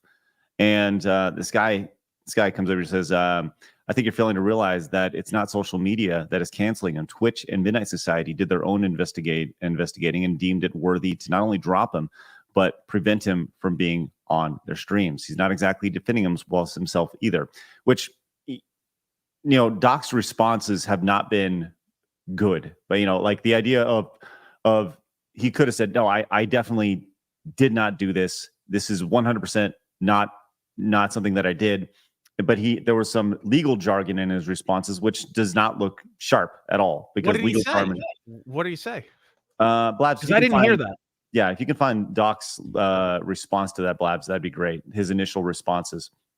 Yeah, I heard that he didn't react well, which if he didn't, I could kind of understand that. Although keep in mind, when you're accused of something like this, it's one of the reasons Pro Jared was smart. He waited a long time. I remember for weeks and weeks, he was being called everything but a child of God.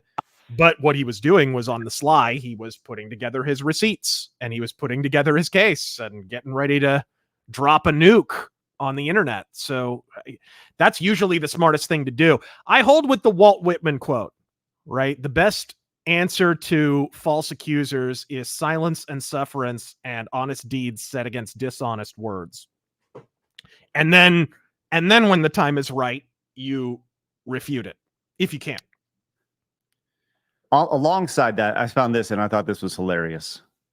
This is from Delusional Posting over on X. This is Casey Tron. It says, all the people asking for evidence are coping so hard. If you think Twitch banned one of their top streamers for no reasons with no evidence of his wrongdoings, you're a moron.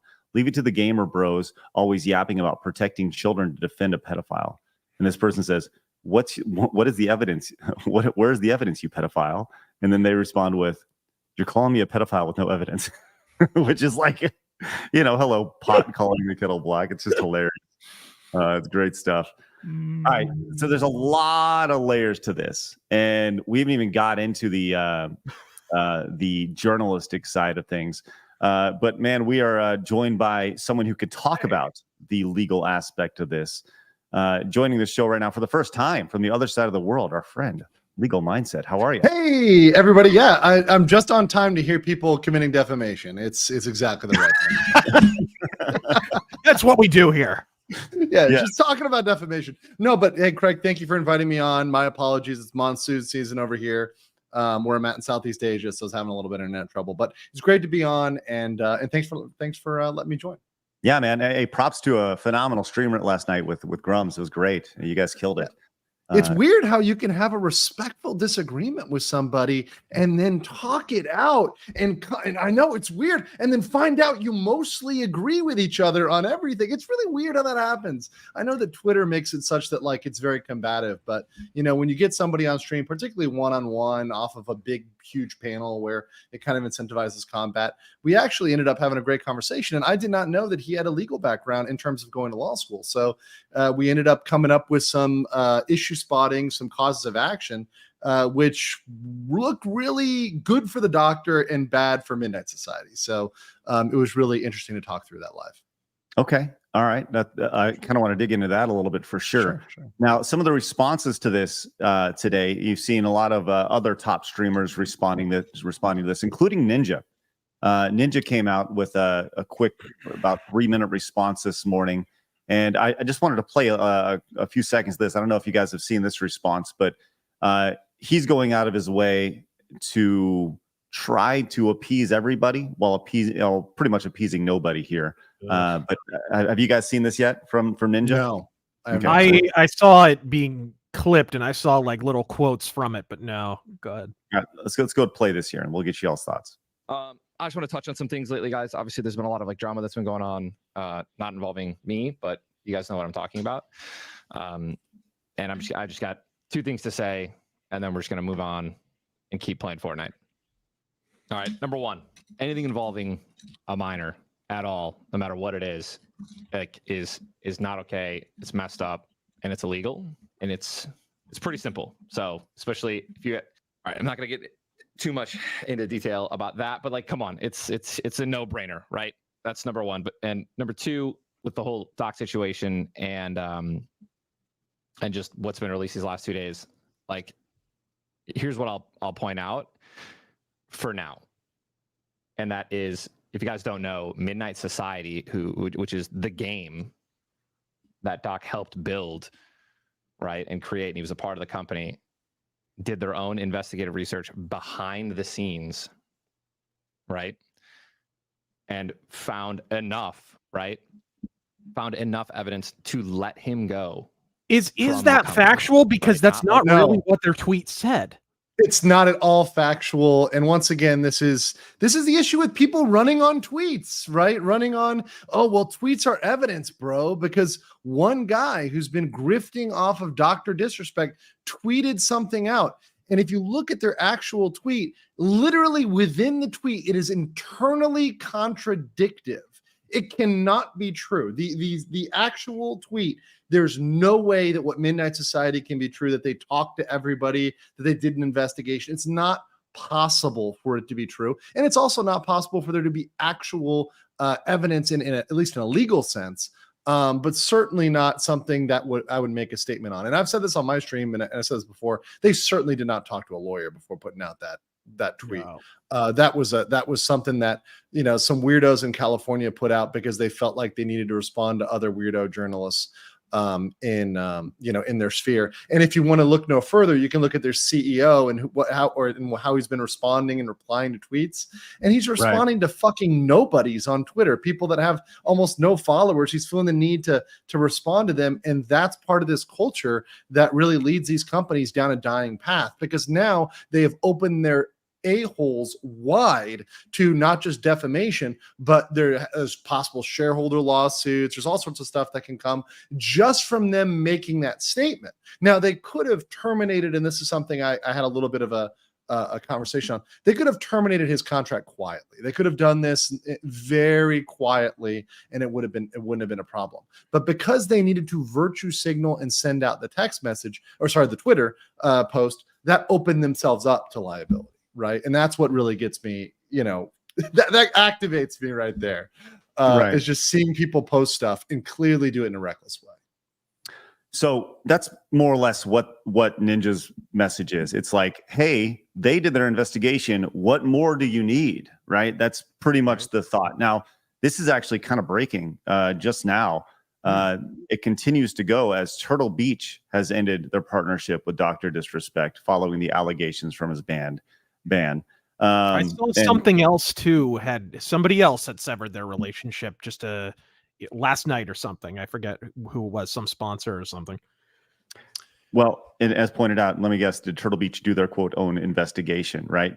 So, and you can't imagine, like, has Turtle Beach or any of his sponsors gone out, and how are they able to dig in and make their own judgment based off of, there has to be a clause, and you guys talked about this last night, about the idea of some, not necessarily defamation, but there's always a like a quality of, I forget what it's called, like a quality of life. It's called, no, there, sorry, it's a morality clause, right? Yes, So every single clause. standard commercial contract that talked about this is a morality clause. Now, to be fair, at a certain higher level, you start to get like bespoke contracts. So like you have a tailored suit, it's a bespoke suit, you have a bespoke contract. But let's face it, most normal Americans, most average everyday people, just they sign the fucking contract, right? They just go ahead and they sign the contract. They just sign on the dotted line. They don't look at it. So a standard contract, one I've drafted thousands of, will include a provision that says, if in case there's any possible potential damage to reputation or brand, we reserve the right to terminate the agreement. That's very, very standard. And let's be clear, I haven't seen a comment from Turtle Beach yet. All I saw is that they ended their relationship. I have not seen them make a comment. I actually think Turtle Beach is in the clear because the way that the culture has moved, right? And I'm not for this, I'm just stating a fact. We're going on 6, 7, 8 years of cancel culture now. I mean, Rich, you've been tracking this too. I mean, I think that's probably pretty fair. 6, 7, 8 years. Yeah, maybe even just slightly longer. Yeah, about a decade almost. So if people have been canceling contracts and terminating, contracts for the last decade almost for, okay, this looks bad for us, and it's a Me Too culture and we need to terminate contracts for these reasons. Look at Johnny Depp and his loss of many contracts, except for Dior, which turned out to be the most profitable fragrance for not dropping Johnny Depp and sticking with him. But that said, you're allowed to drop a contract, to breach a contract. That's totally fine under that clause. And because we've become so woke and we've accepted this, our culture has shifted so that we accept these sort of terminations. I don't think the termination alone is the problem. Here's the problem.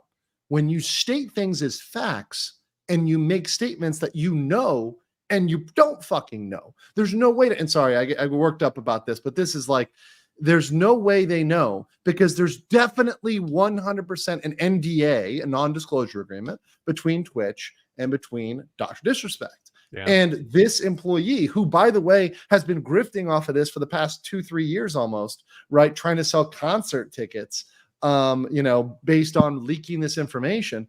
I would not take his word on Twitter as authoritative on this. He probably has a personal, I might say, vendetta. And the other thing too is, and this is something that Mark brought up, which Mark Kern Grums on Twitter. There's no way you settle a lawsuit unless there's some sort of culpability on your side. Why did Twitch settle? Yeah, people forget that Dr. DisRespect was the one to initiate that legal action, and it was their choice to settle, right? And he was paid, right? Yeah. So he settled and was paid. So because of that, yes, there's something happened here, right? So I said there's definitely smoke. Something happened here. Mm-hmm. Something did happen. And I'm even willing to believe that the person might have been a minor. But we don't know what's going on with that scenario. We have no idea. Maybe Twitch should have screened out the minors and they didn't do that. And that's on their side. Right. And they shirked their duty as a company to keep minors off of the platform, right? Maybe it was somebody who lied about their age, who deceived about their age. Maybe Dr. DisRespect merely received information and didn't reply back, right? Or whatever, just responded in a very generic way. We have no clue. And we probably won't know. We may or may not know, but I'm going to assume we're not going to know the intimate details of what went down with that. But that doesn't necessarily mean that this guy was actively, for example, grooming a child, which is what some people jump to right away, right? They jump to the most extreme, salacious thing when, well, why did Twitch not take this to the mats? Because if it was an actual crime, if this was a crime, I guarantee you that woke Twitch would 1000% have reported it to police. There would be action on it. There'd be so much more if they had the silver bullet. I don't think they do. I really don't. Okay. So real quick, as far as the information about the Turtle Beach partnership, that is directly from IGN. They reached out to them directly, and their quote was, "We will not be continuing our partnership with Guy Beam / Dr. DisRespect." And they did not comment any further right there. That's they have a lawyer. They have a lawyer, right? Because that's all you have to say. We're terminating our relationship. That's a factual statement. They're probably allowed to do it under their contract. I don't know. I haven't seen it. I'm making a reasonable assumption, right? So they're probably allowed to do it. And the action is not going to be against Turtle Beach. The action is going to be against Cody, the leaker, and probably going up from that might be Twitch for not enforcing the NDA against Cody, not protecting that information. So those are the people that are going to be screwed because now they have damages, and damages is an element of defamation. You need to have some sort of harm. And Dr. Disrespect has a shit ton of harm now. He's got lost the Turtle Beach thing. He's alienated with the company, with Midnight Society. And we don't know what's going on with his stocks and shares because he definitely has some sort of agreement regarding equity, regarding his shares. He probably still owns them. And guess what? That game's going to be fucking worthless. So now he's got damages on those future profits he could have made. Right. So this guy's got a clear-cut damages segment, check mark. And because they decided to go out and make these assertions as if they were proven in a court of law and use language in their tweet. And I don't know if Craig, if you've got that tweet to pull up from Midnight Society, but make comments about innocence and imply guilt. That was something that was horribly reckless on their part and opened them up when they didn't have to open themselves up. So yeah, and I do have the original Midnight Society tweet here. We'll pull it up, and I want to dig into the journalistic aspect of this because we'll get to that in just a minute. But specifically, I want to talk about how now we're hearing people say, "I've known about this for years," right? And if that's the case, just to kind of tee one up here in just a second, the idea that I've known about this for years, and if this was a crime and you've known about it for years, then how come you haven't said anything about it? But let's get to that Midnight Society. Correct. That's a very salient question with a lot of stuff, particularly involving anything that's Me Too related or in this era. It's okay. Why were you sitting on this? You got to have a very good reason why you were sitting on this for this long. All right, so here's the Midnight Society quote. It says, on Friday evening, we became aware of an allegation against one of our co-founders, Guy Beam, aka Dr. Disrespect. We assumed his innocence and began speaking with parties involved. And in order to maintain our principles and standards as a studio and individuals, we needed to act. For this reason, we are terminating our relationship with Guy Beam immediately. While these facts are difficult to hear and even more difficult to accept, it is our duty to act with dignity and on behalf of all individuals involved, especially the 55 developers and families we have employed along with our community of players. So, like, I heart these things so I can talk about them on the show. I should probably start bookmarking instead. That's probably a better way for me to mark things. But I don't agree with this at all. I don't because I don't know what the facts are, right? Personally, and you think that there's issues with this statement. So right there. So look, let's read this. We assumed his innocence and began speaking with the parties involved. Factually incorrect. There's no way that they spoke to Twitch and Dr. Disrespect when they have an NDA on this. There's no way in hell. The only party they probably spoke to was Cody, right? And there's no way, by the way, if there was a minor involved or whatever else, that person's probably under an NDA as well, right? So there's no way they've spoken to all the parties involved. And beyond that, going down to the bottom, the 55 developers and families, right? That part, number one, it implies that Dr. Disrespect is a danger to their developers and families and the community of players. But beyond that, you know what's really going to hurt those developers? When their game, which was pretty much wholly marketed by Dr. Disrespect and made for this guy, tanks. That's going to hurt them the most because those developers and families probably had some profit sharing, which is going to be goose egg when this thing bombs, right? Because you're not really collecting any profit until you release that game, until you drop that game. So that's really what's going to hurt those families. People have forgotten that business and money matters, right? More than virtue signaling. That it's really an insane thing. It's a controversial thing in 2024. Yeah, he's not. This Cody guy is not under NDA. Obviously. He should be. Right. Because he was a former Twitch employee. Well, here's the complicating factor. We looked at his LinkedIn and he stopped dealing directly with partners in 2018 and was working in a more directorial capacity where he wouldn't necessarily have been privy to this. I don't know the ins and outs of Twitch, but it sounds like it was a more remote kind of position. So if he's not under NDA, this becomes almost like a proxy for Twitch taking shots. Even though Twitch is under NDA, it's like this guy's not. So well, no, he would. I mean, there's no way that look, if you had a settlement right? And that settlement was in, I believe, 2022. Someone sent me the timeline earlier. I believe the settlement was in 2022. So if he was working there at the time, let's say there's a settlement, right?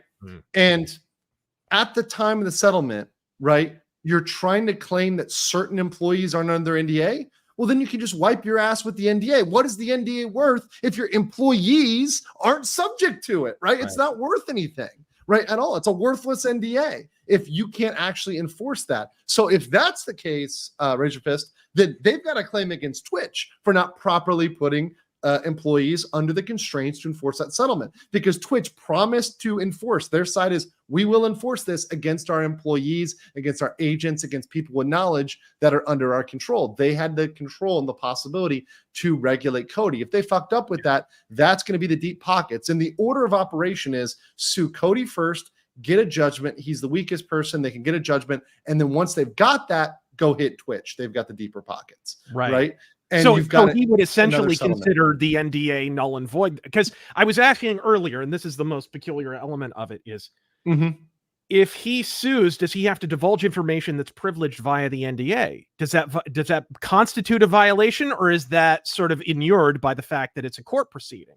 It's enforcement. It's almost enforcement of the NDA, right? Because like the NDA, like presumptively, this information should not be leaking out, right? The fact, and Dr. DisRespect probably just let it ride because he's like, all right, there's going to be haters, there's going to be people out there. I'm just going to let it ride. It's not worth coming after. Cody is a small fry. Well, not anymore, right? Now this is big. Now it's causing real damages. Yeah. For the last 2 years, Cody whining and trying to sell tickets to his indie band didn't do shit against the doctor. But now that his game that he has equity in, right, has tanked, and now that he's, taking time off, he's losing sponsors, he's got real stuff, ammunition in the pocket. So now Cody is rising from a random Twitter annoyance, which, my policy is to ignore those people, right? And I think that's always a good policy, to, okay, this guy's doing real damages, right? He's actually doing real damages. And even if there isn't an NDA, like I said, I think there was a duty to keep this information locked down. If they shirk that, that's on Twitch. I want to, the reaction to this has been very divided. There's been a lot of people who said, like, look, show us the evidence, go ahead.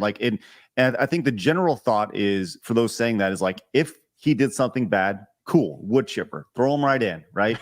If he didn't, then he should lawyer up and sue the piss out of everybody, right? Sure.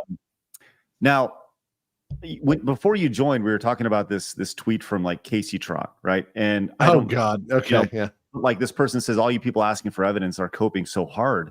If you think Twitch banned one of their top streamers for no reason with no evidence, you're wrongdoing. So, like, more or less, she's calling out him for, to defend a pedophile. She's literally calling him that, right? So that's defamation. So Casey Tron just committed defamation by calling him a pedophile. Right. So if she does not have proof of this, that he committed the crime of, because that is, once again, that's one of the things that people are throwing out there. That's defamation per se. You don't need to like argue whether or not being a pedophile is defamation. That's defamatory. So Casey Tron has now defamed Dr. DisRespect, presuming that's not true. If it is true, she's got to prove that if there's a case bringing against Casey Tron, right? So I tell people on the internet this all the time. I mean, you may get away with it because people just ignore you and you're small fry, but you can't go around calling people a pedophile. And that's the latest one that people have been throwing out like it's popcorn, right? Just you're a pedophile, because that's the next thing. Right. And that's defamation. And when you're somebody who's got deep enough pockets, or you're part of a team or a company that's got deep enough pockets, somebody is going to eventually come for you. Right. Somebody's eventually going to come for you. So Casey Tron, I mean, clearly committing it right there. And now the part about there not being anything, I do agree. There was something there, but we don't know the facts. And it's clearly not something that is either nothing happened at all, right? Because something happened. Right. But it's also not necessarily the worst possible scenario. Right. This is not Epstein's Island. Right. We had heard a prior explanation that kind of leaked, like a year and a half ago or something? I forget exactly what it is, but it was something more business related, more like partnership related. Like he started doing something on a platform and his agreement was exclusive with Twitch, or it was something of that nature, right? Does anybody remember what that was? I remember when that leaked out a while back. I don't recall. I don't remember the details of that, but I mean, certainly if they terminated him over a business thing, that would have been fine. Right? I don't think that there would have been a settlement if it was just for a business purpose, right? Like, hey, you're promoting another platform. Like, for example, if you had a contract with Rumble and YouTube terminates you or something like that, you know what I mean? Like, that's something where, okay, you're a competitor and this and that. That's very reasonable, and that wouldn't be as big of a deal. I think there was definitely something going on here other than that, right? And I know it at the time when I covered it, I said, hey, we may never know. And years later, it seems like we're getting a little inkling of what it might be. All right. So speaking of years ago, this whole thing came down in June of 2020, right? Yeah. The world was a crazy place at that point, and it originally the thing that this came out from an account called Slasher. And this is like an esports reporter. And Jeremy from the Quartering brings out, this is the original tweet, says, look, for several hours now, I've been told from credible sources the reason Dr. DisRespect has been banned. However, due to the importance and sensitivity around the subject, I've refrained from going on it. I don't feel comfortable with it currently. And as Jeremy points out, it says, why would Slasher protect a child predator for 4 years? Are you pro-child? Whatever, and then we continue here with another journalist here, Nathan Grayson, who is from Aftermath. Oh God, this guy. Says, the Zoe Quinn boy toy. Here we go. Without revealing anything else in order to protect sources, I can say that this is not the first time I've basically heard this explanation, nor is it the second or third. Yeah. What's the matter? He wasn't nailing a fellow game developer. That's the problem, Mr. Grayson. Jesus. Yeah. And look, if they've got, if some damning evidence of a crime was out there, I have no doubt in 2022, 2023, 2024, that would get reported as a crime. I have no doubt that if there was enough for criminal culpability here, they'd be there. So people coming out there and using the PDF word, or I mean, Jeremy used, am I correct? Did he use the word sexual predator? He used that word? Yeah. Jeremy use? He said, are you pro-child predation? Yeah, once again, yeah, okay. Very reckless of Jeremy to use that word, right? Once again, that's pretty defamatory, right? So now Jeremy is defamed Dr. DisRespect if that's not true, right? Well, because he's calling him a word. Once again, a child predator is somebody who goes on a list, right? So is his name on a list of people who have to stay, 500 feet from churches and schools and daycares, right? I don't think it is. And so, I mean, Jeremy, sorry, bro, you opened yourself up to defamation too, because do you know for sure that he has been convicted of this crime? No, he has not, right? He has not factually been convicted of a crime. We know that for a fact, right? So I mean, if anything, Jeremy's more clearly defamatory here. So to be clear, you're just to be clear, you're saying that by Jeremy asking Slasher why he's protected it, he's implying that no, he's saying it. He's saying, why would Slasher protect a child predator? Right. A child predator. Who else is he talking about? I mean, is there any other reasonable person he's talking about, Craig? No. I mean, he's clearly talking about Doc, right? Clearly. Right. So I mean, that's the whole thing. People try to think they're smart and they're like, I didn't say his name, so it's the implication is clear, right? It's extremely clear. And if in a situation where the implication is clear, you're imputed with that liability. So once again, I just think people, for the clicks, for the views, for the clout, they want to run out there and drop these sort of things because they get clicks. It gets a lot of clicks. But I think it behooves people to act with a certain amount of introspection before you throw these things out there. Not everybody's going to sue you, but eventually somebody will. Yeah, we're in a post Johnny Depp, post Cosby, post Michael Jackson, post Trump. All those, how many accusers were there? Like 35 or something. They all vanished the day after the election. Like, this is a different trial by social media generation here. Wait and see should be the default. Present proof or shut up should be the default. Yeah, Right. did we not watch did we forget about the Johnny Depp case? Do we forget about, running out there? And I mean, I thought that, a lot of people thought that was the W and like, oh, we've won now, we've taken it back. And this is just going all the way back to, no, we're presuming he's guilty before we've seen a shred of evidence in a court and anything that's been actually validated. We're just making wild assumptions because some bros that used to work at Twitter that probably have a personal animus. Yeah, if this guy worked directly with partners, who knows what went on between him and Dr. DisRespect? Like, dude, esports guys are often giant heaving knobs. He could have an ego. You don't know. He could just be tough to deal with, and people don't like him behind the scenes. Yeah. I'm sure that's true. That's not illegal. To be a dick is not illegal, right? Yeah. Like if you're an asshole, if you got an ego, which he may be a horrible person to work with. That's not criminal, and it doesn't make you necessarily a child predator, right? But somebody at a company who doesn't like somebody will go out of their way to try to destroy them. And this is what probably one of the reasons why I think Twitch may not want to go to court on this is because if you look at their internal emails and messages, I guarantee you there's some malicious stuff that was said internally about Dr. DisRespect, which could imply liability there, some bad faith, some tortious interference with contract, maybe other potential claims, all sorts of claims against Twitch that they don't want to open the door to, right? You don't want to get that discovery out there in a public trial because it's not going to look good.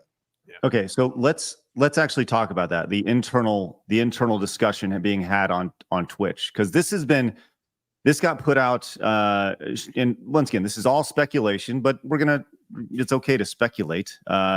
This was an email that was sent earlier today that this is a post that says massive potential Dr. DisRespect leak, email from an alleged former Twitch staff.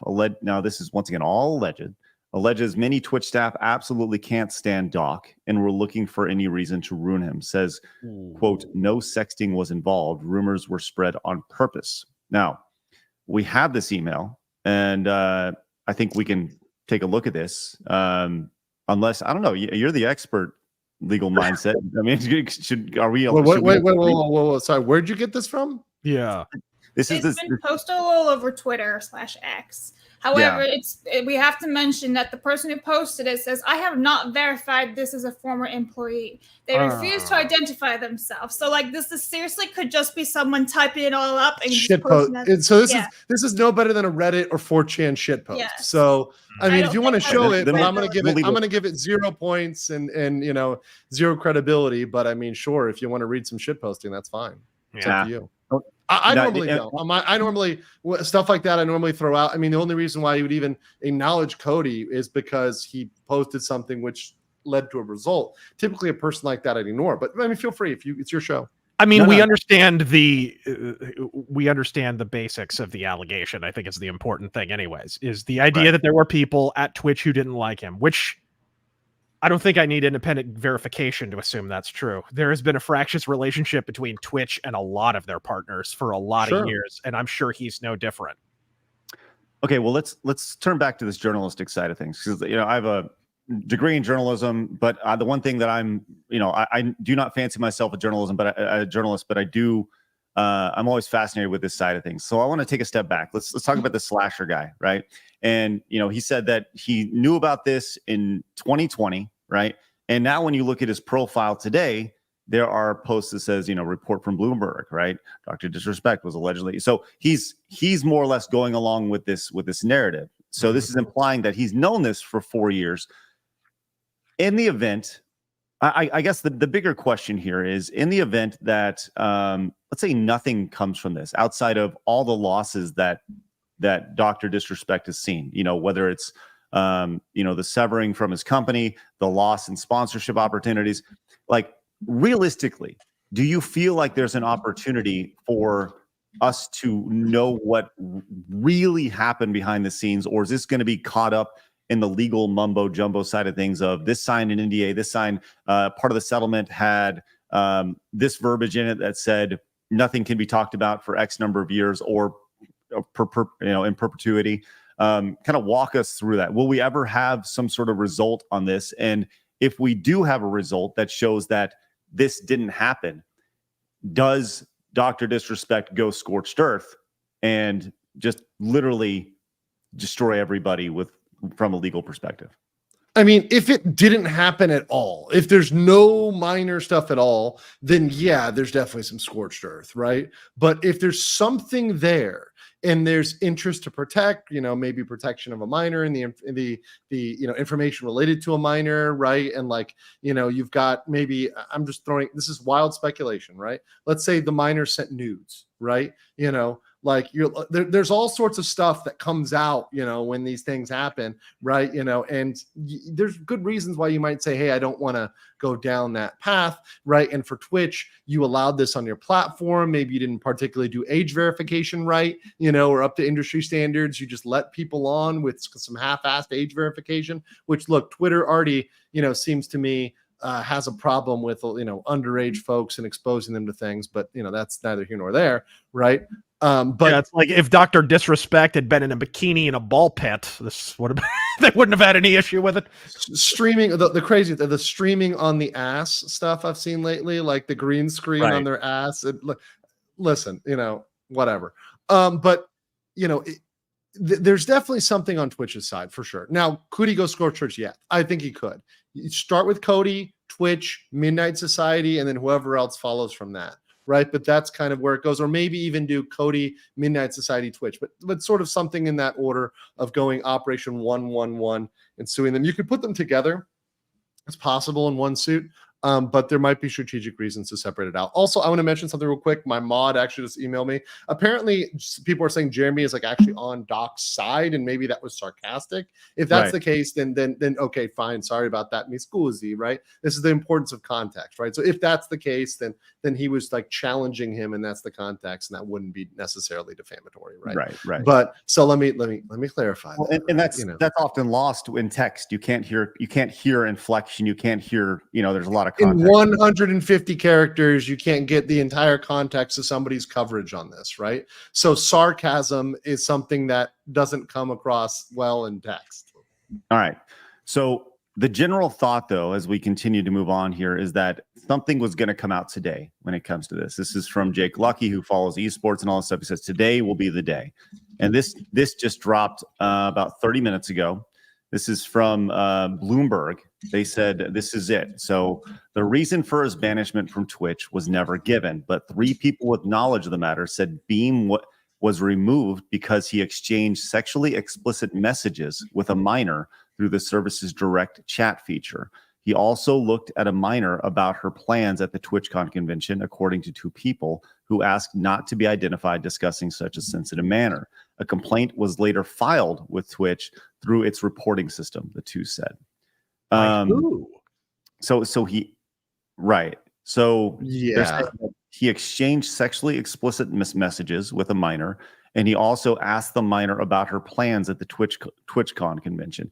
This is different than what we have heard, because asking somebody what their plans are, that could be in, like, I'm not, once again, if there's bad intentions, screw this guy, right? But asking somebody's plans, that's like saying, hey, are you going to TwitchCon? What do you plan on seeing there? Right? Or, that there's a wide range. And tell me if I'm wrong on this. No. And like, for example, also, did he know? This is the big thing. Did he know it was a minor at the time? Or, and people have mentioned this, weren't minors not supposed to have access to the system, right? So the presumption was this person wasn't a legal adult. That's what people have said. The system was only supposed to be accessed by adults through this whisper system or whatever it was, right? It's supposed to be something only adults. So the presumption is, like, if you walk into a bar where they check ID, right? I mean, most people assume, hey, they checked ID. This person is 21. Right now, we all know that's not necessarily the case. Fake IDs exist, right? But you make certain presumptions. So there's a level of, did he know, right? People assume he asked that this person is a minor, right? Oh, are you 16? Like, oh yeah. Right. They assume that. They jump to that because it's salacious, right? Mm-hmm. Versus maybe she just sent, which happens, famous people get a lot of, sent explicit messages, right? She sends a nude, she sends a bikini pic, whatever. He goes, wow, that's interacting, right? Or whatever, like there's some sort of reaction that without any disclosure of age or whatever, and then says, what are your plans? Like, she goes, oh, I'm going to be at TwitchCon. And he goes, well, what are you going to do? Right? That's a lot more innocuous than a long streaming history, a long ongoing history of talking to the person. We don't know which one it is yet. And I'm not saying it couldn't be something where there is a longer history. Maybe it is, right? We just don't know that for sure right now. Yeah. Well, and more importantly, we don't know the 3 people familiar with the matter. They can't be at Twitch because they're under NDA. So who? So as Sizzy Max says, again, if any of this is true, why did Twitch pay his contract? That's exactly what Mark said. There's no way that if Twitch had nothing, if Twitch had zero culpability, they wouldn't have paid. They wouldn't have paid a dime. Is the idea behind Twitch paying the contract out is that they know they screwed up, like as you've talked about with somehow they fucked up, Craig. Right. Somehow they fucked up. We don't know exactly how, but Twitch fucked up somehow. We don't know right now. We may find out. We may find out how they fucked up, right? But we don't know right now. If you were to put a percentage on us actually like finding this out, right? Like if the people say, well, where are the chat logs? Show us the chat logs, right? And if there's something that needs to be censored on it, censored it, right? If you were to put a percentage on that stuff actually leaking, what do you think that would be? Well, this involves a minor, so potentially, right? Potentially, right? So whether we ever see those because it involves a minor is may or may not happen, right? But that said, in terms of more details coming out, I would say I'm now about 60% on more details, right, coming out and us getting more, right? But it's going to be a slow burn, and I would imagine, I would hope it's through the legal process. Yeah. What it just casts it in a strange light that he was very publicly on his channel basically asking Twitch to release the reason why he was let go for quite some time. That doesn't it seem like he would want that to happen. I don't know. And why would you sue Twitch? You would have to assume that if a lawsuit went forward in discovery, all of this would come out, right? Like what? That doesn't make a lot of sense. You would think he would just kind of slink away or something. There's a lot about this that doesn't make sense. Yeah. In the event that, man, like I said, there's so many layers to this, and there's people say there's a lot we don't know, right? So there's like, okay, we're engaging in this speculation and that speculation. I'm like, yeah, it's possible. Doesn't mean it's probable, but is it possible? Yeah. And a lot of people confuse possibility and probability. It's like, yeah, maybe this is something that could happen, right? I was joking today that like with Mark, that his band members could be deposed because this band was trying to sell tickets based on this defamation. And apparently they talked about it in a song. So, they can start deposing the band members, which would be kind of hilarious, right? Now is it, are they going to bring the drummer in there for probably not, but it's possible, right? It's possible that could happen. All right. So in an ideal world, right? And like I said, without us knowing everything that's happening here, what do you think happens here? What do you think where are we in 3 days from now? Where are we in 3 months from now with this? I don't know how many sponsors Doc has left to lose, but I mean, it's possible we can see more dropping him, to be honest, because at this point, if you see 1, 2, there may be another couple that drops them. That adds on to the damages. At some point, I think Twitch has to have some sort of statement. Now, they'll probably work with it in conjunction with Doc and his lawyers, right? Which is what you should do. You should always have joint statements, especially if there's an NDA. So I do think Twitch will eventually have some sort of official statement. It may be very innocuous, very legalese, like Doc's responses. By the way, the Doc's responses, I said this on my show, Doc's responses were much more legal and clearly reviewed by a lawyer than Midnight Society, right? I can see Midnight Society putting their foot in their mouth more over the next week or two because they've been very reckless, and their CEO's been reckless. Their folks have been reckless. So I can see them continuing that pattern. Lawsuits are not quick; they're slow, right? So we could see something filed in the next couple of weeks. We could definitely see something filed in the next couple of weeks. So I would just pay attention to what's filed against who, whether it's against Cody, Midnight Society, or Twitch, or all of the above. We are yet to see. So there's a possibility of that. I do think Twitch would not be the first target. I think it would be Cody and or Midnight Society. But that's my hunch. Right. Rage, you got anything on this? You kind of heard the whole gamut of everything right here. It feels like the ball is in Doc's court a little bit. Like he's going to have to decide what he's going to do because this is a source of income. He can't just take a long break without suffering monetarily. I'm sure he's made his nut coming and going in terms of money. So who knows how much of a nest egg he's got built up. But dude, litigation costs. If he plans to sue this guy, he's got to have a little bit of a war chest. So I would expect I would expect him to announce some kind of way to continue to make money, whatever that happens to be, whether it's a streaming somewhere else where he's a little bit more independent and not beholden to somebody or whatever. And then I would expect some kind of announcement on whatever litigation he plans to undertake. But either way, if that happens, the thing I'd be curious about is what happens on the, the side of the people who are making these allegations. Did they release even more salacious allegations? Kind of like what happened with the Vince McMahon stuff, where they released that document and it was just, I don't even know if a lawyer looked over that. It was so ridiculous. It was just top to bottom, and then he crapped in her mouth. Like, it was like fan fiction. It wasn't even a legal document. I wonder if we'll get to that place. Those are always fun to review. Those are my favorite complaints to review, when like there's just somebody just spurged out on the complaint, which is wild accusations. They're my favorite. Those are my absolute favorite. And look, in this case though, it's Doc. The ball is in Doc's court for sure. And I think when he takes his shot, he's aiming for the head. So I think that whenever Doc takes his shot, he's going to go for the headshot. Will Doc be in a better position now than he was 5 years ago? Before his contract. Do you think, like, by the time it's all said and done, will there's all this is based off. Let me ask you a question, Craig. Let me ask you a question. Is Johnny Depp in a better situation than before he was accused by Amber Heard? Yeah, but I think so. Is he? I don't. I mean, is he going back in the building movie? his brand back up? Still. Yeah, he's got to build it back up. He's building back up. I think it takes a long while, even if you win a lawsuit. Right. That the damage is done just by people putting it out into the ether. And you have to play it close. Like, there's some people who never stabbed Johnny in the back, even after the allegations. His band, the Hollywood Vampires, Alice Cooper, like, big round of applause. He didn't cancel Johnny. He kept touring with him and whatever, while everybody else was walking sideways away from him. Okay, well, so it's kind of a keep your friends close moment and circle the wagons and then get ready to shoot your shot.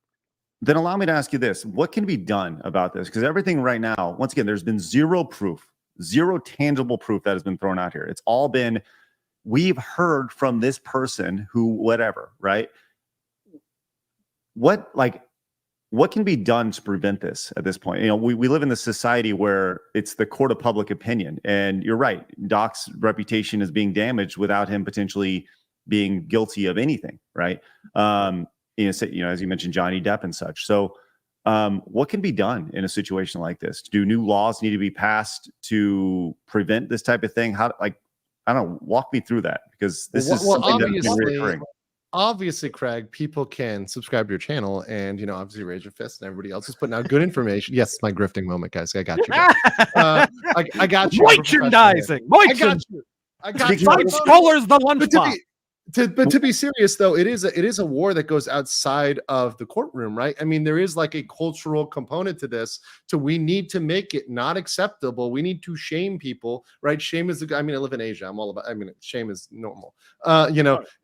We need to shame people for going out and just running with these things wildly. We need to make it culturally unacceptable, right? To just accuse somebody of a crime and there to be zero due process, right? In this court of public opinion, and for businesses to go out and terminate those relationships, right? Those businesses need to have consequences, and they will, right? Obviously, Midnight Society the game will fail, right? And, Turtle Beach may have repercussions as well. The Doc fans aren't going to be too happy about that, but there needs to be people coming out there and saying, this is wrong. You are wrong for doing this. You are wrong for doing this at this juncture without further real due process investigation. And look, if Doc is guilty of stuff, if he's, guilty of crimes, let that play out. And at the end of the day, if he's guilty, then, send him to the brick, right? We can all agree on that, right? But this whole idea that we need to burn people alive at the court of public opinion at the first tweet from a fucking nobody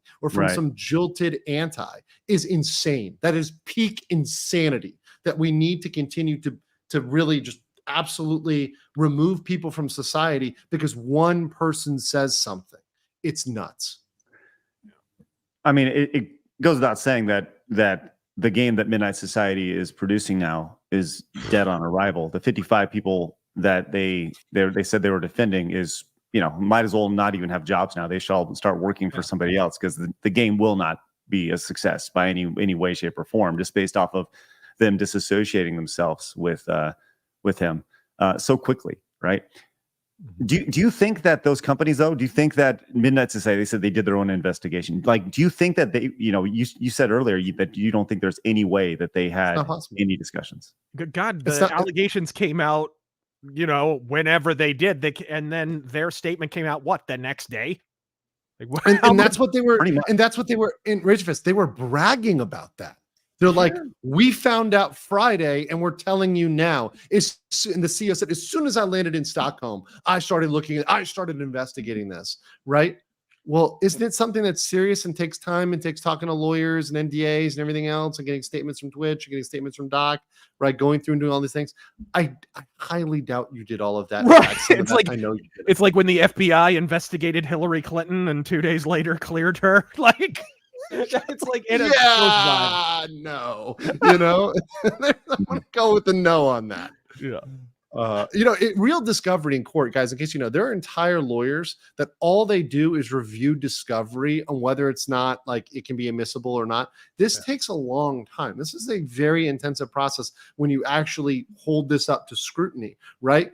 The scrutiny of Twitter is just, I saw a post and therefore you're guilty of it, right? Yeah. This needs to be treated as not acceptable. And obviously, the other thing from a legal standpoint is, yes, people need to be smoked by defamation. They need to be absolutely nuked from orbit, because that is the only way that people are going to know to stop getting around, right? And to stop making these accusations. People need to be hit with it and absolutely crucified. And I know it takes a war chest. I know it takes money. I don't know Doc's finances. I'm sure, though, if he wanted to, he could go retire in the Bahamas or somewhere and just kind of screw off for the rest of his life. He probably has enough to check out if he wanted to. But he shouldn't check out. He should protect his reputation. And I think it'll do in the gaming world what Johnny Depp did in the broader celebrity world, right? It'll say, hey, look, there are consequences if you bring something without some backing to it, right? And at the very least, Midnight Society getting some sort of shareholder lawsuit or some sort of defamation, that is possible as well, right? Because obviously there's some damages there for his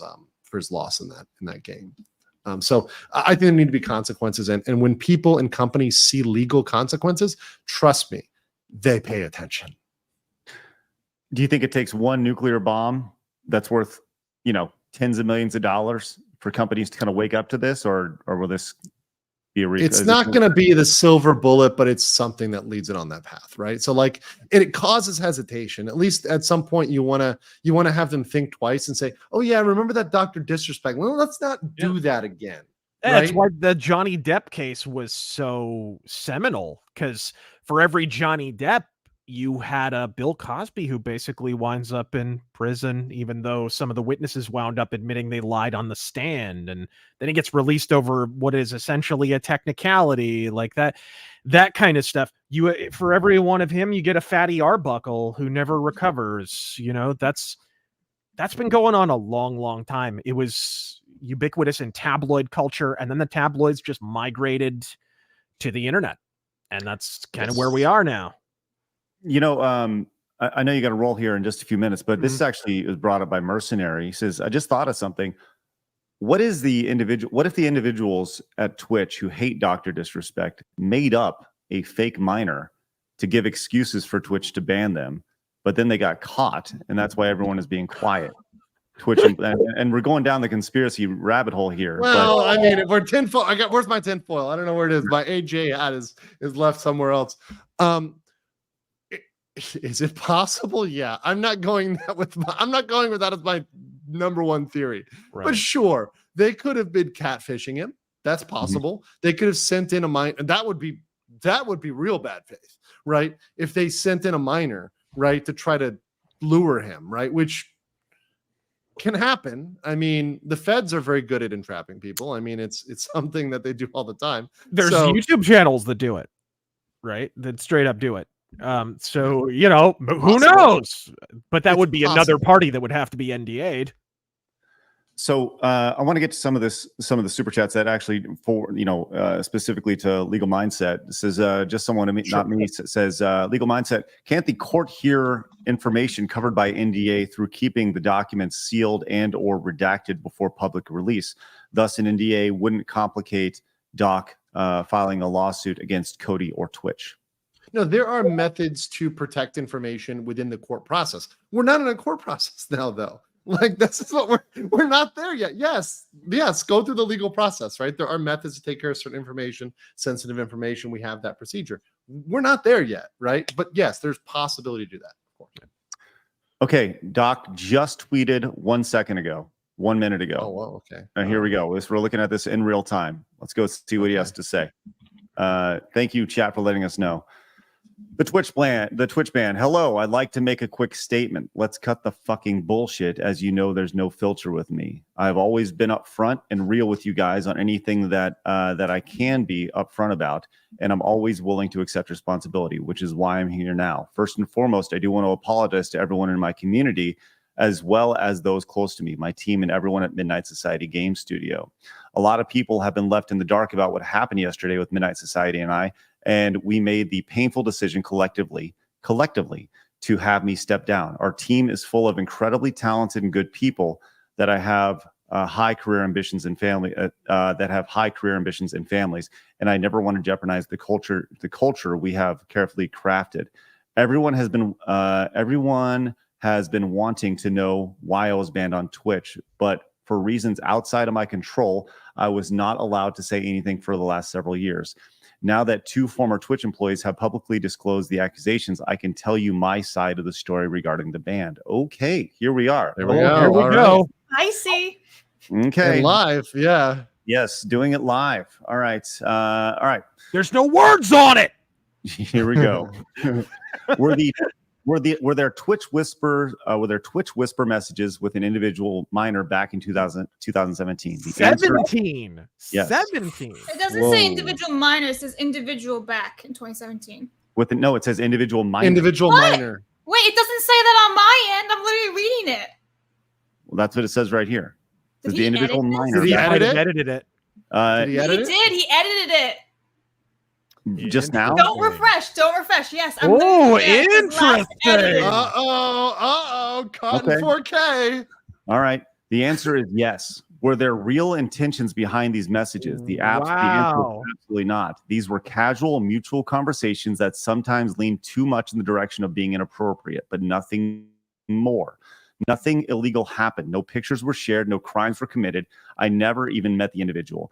I went through a lengthy arbitration regarding a civil dispute with Twitch, and that case was resolved by settlement. Let me be clear. It was not a criminal case against me, and no criminal charges have ever been brought against me. Boom. Now, from a moral standpoint, I absolutely take responsibility. I should have never entertained these conversations to begin with. That's on me.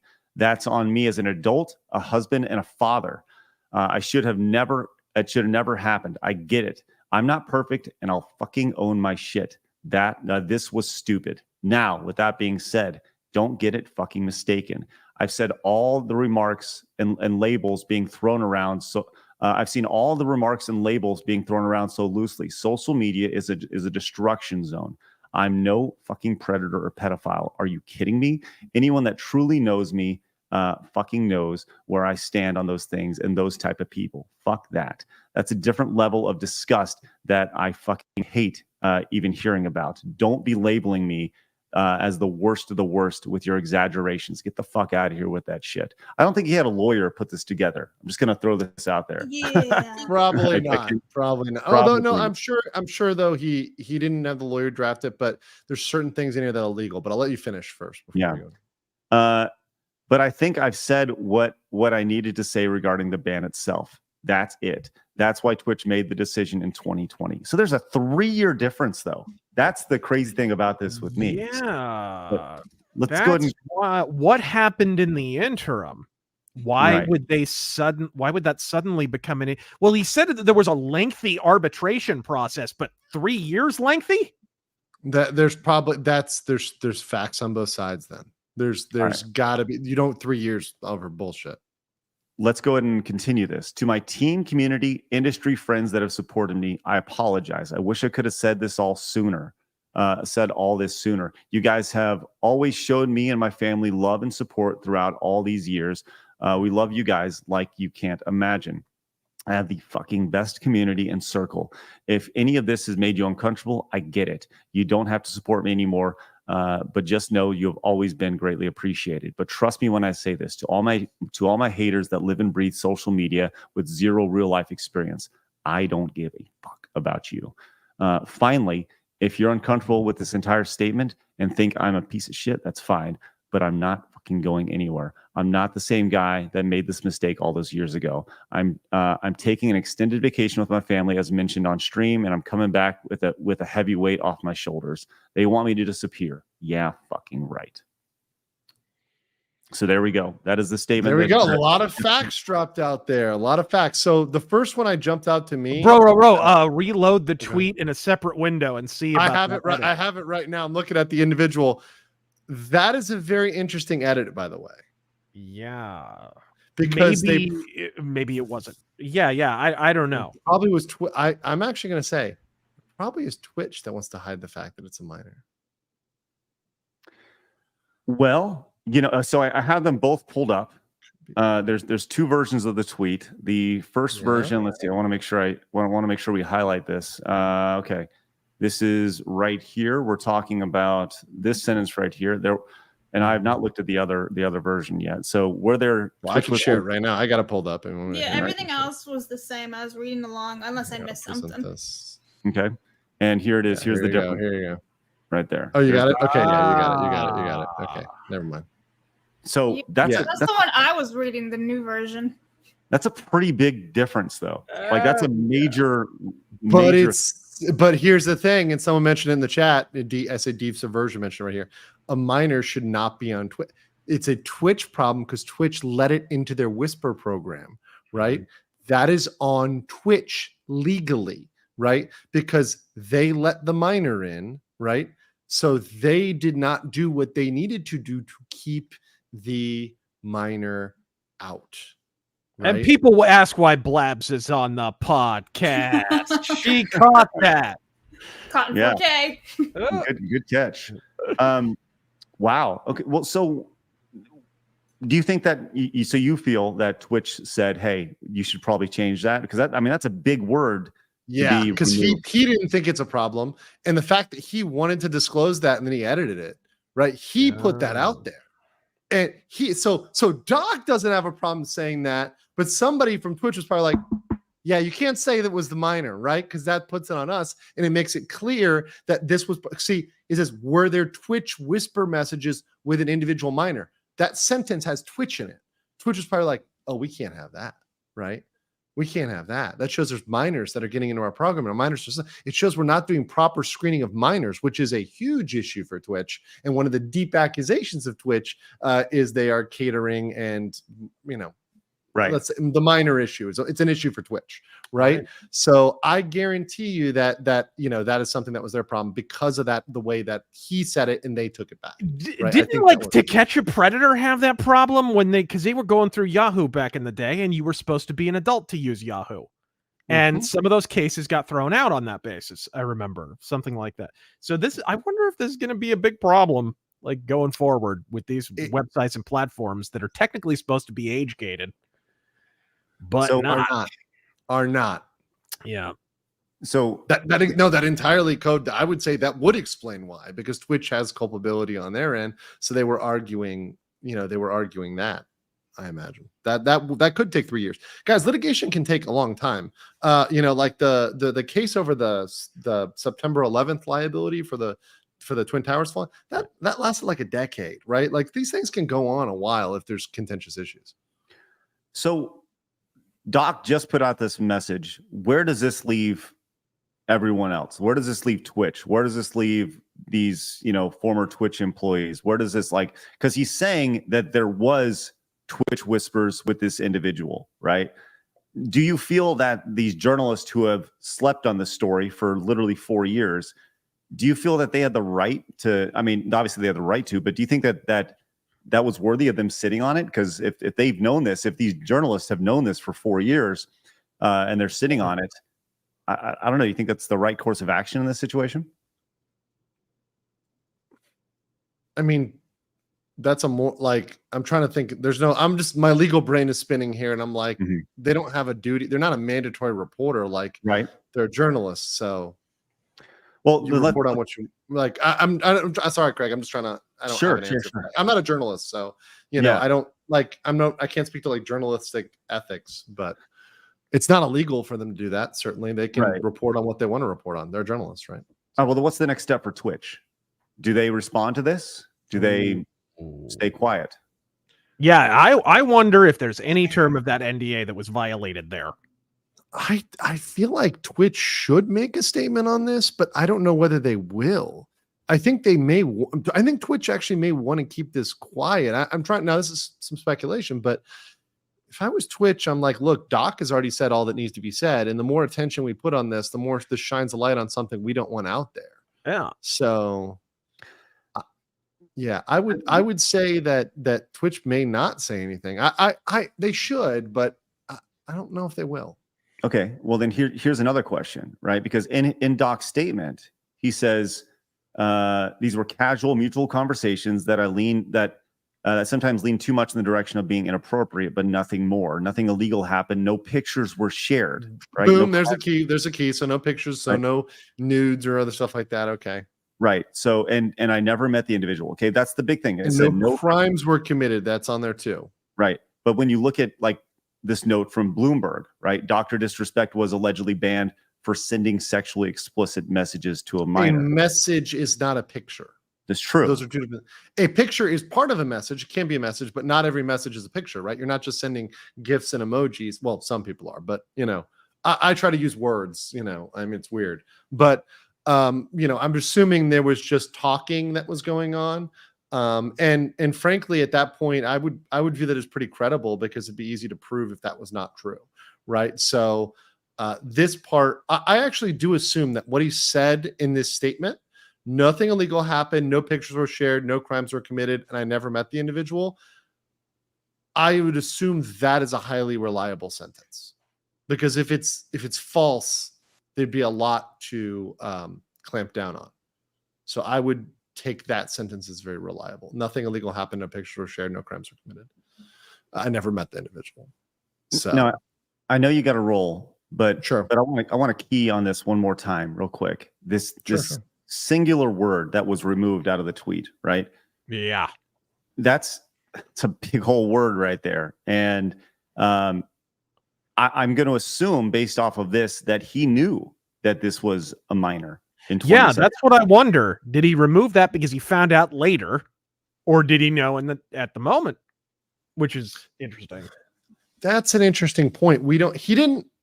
I'm sorry, but it doesn't, even with that word in, it doesn't necessarily mean he knew it was a minor at the time, right? Mm-hmm. So once again, he could have presumed this was not a minor. So we don't know for sure that whether or not he knew it was a minor. He could have or could not have, right? It could go either way. This does not confirm that he knew it was a minor.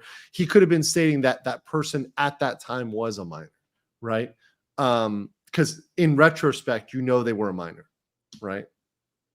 Right. But let's be clear. He's now confirmed the smoke, right? That this was involving a minor. Whether or not he knew is still speculation.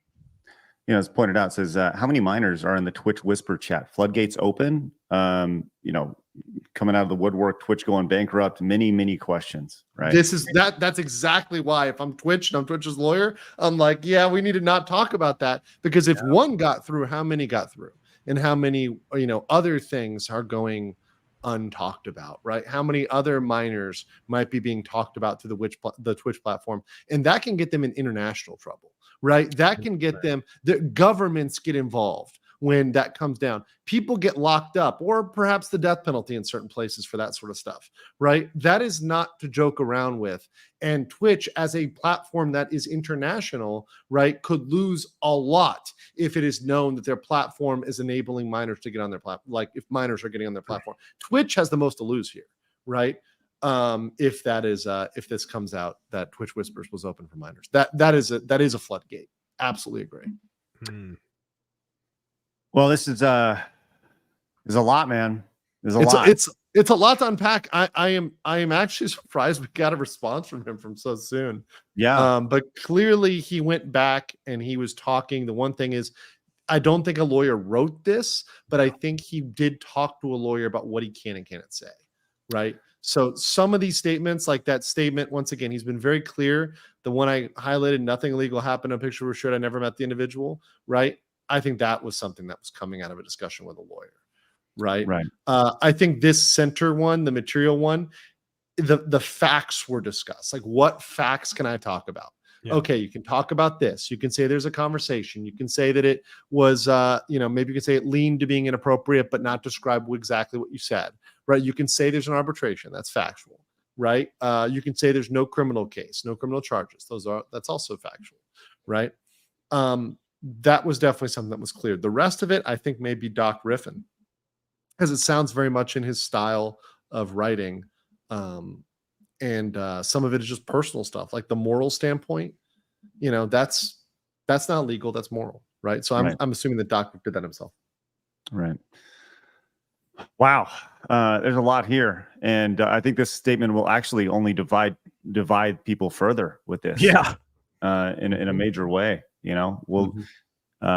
Wow, man. Well, we appreciate your insight, man. Like I said, we've taken a lot of your time today, and thanks, guys. It's 1:17 a.m. here, so I've got a bed that's called my name. But that said, really appreciate you guys. Thanks for joining. Rage Fist, it's good to be on with you too, brother. I think it was my first time joining you on a panel. Yeah, it's good to meet you, and happy to come back anytime. Just let me know. For sure. Thanks, man. Really appreciate your insight. Thanks a lot. Take it easy.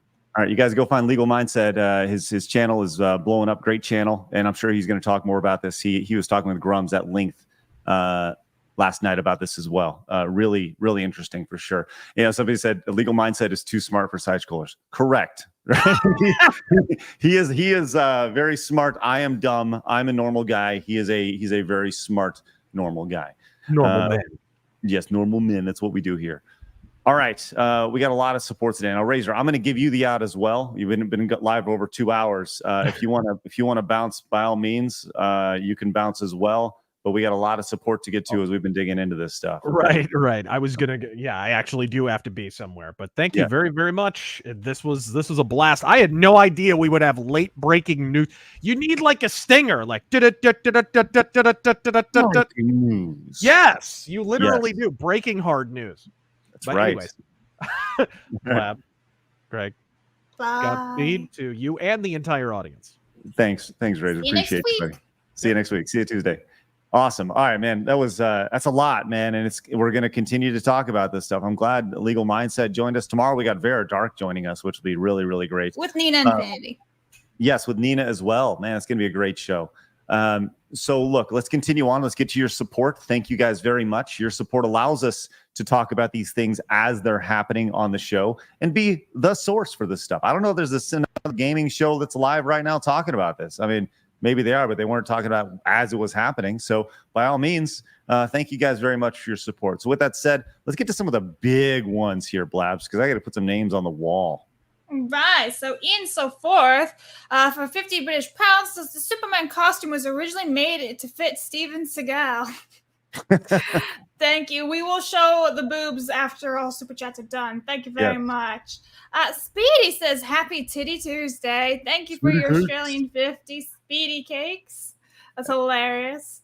Let me grab another one from Ian. Wow, this stream is now evidence put in a polythene bag for 50 British pounds.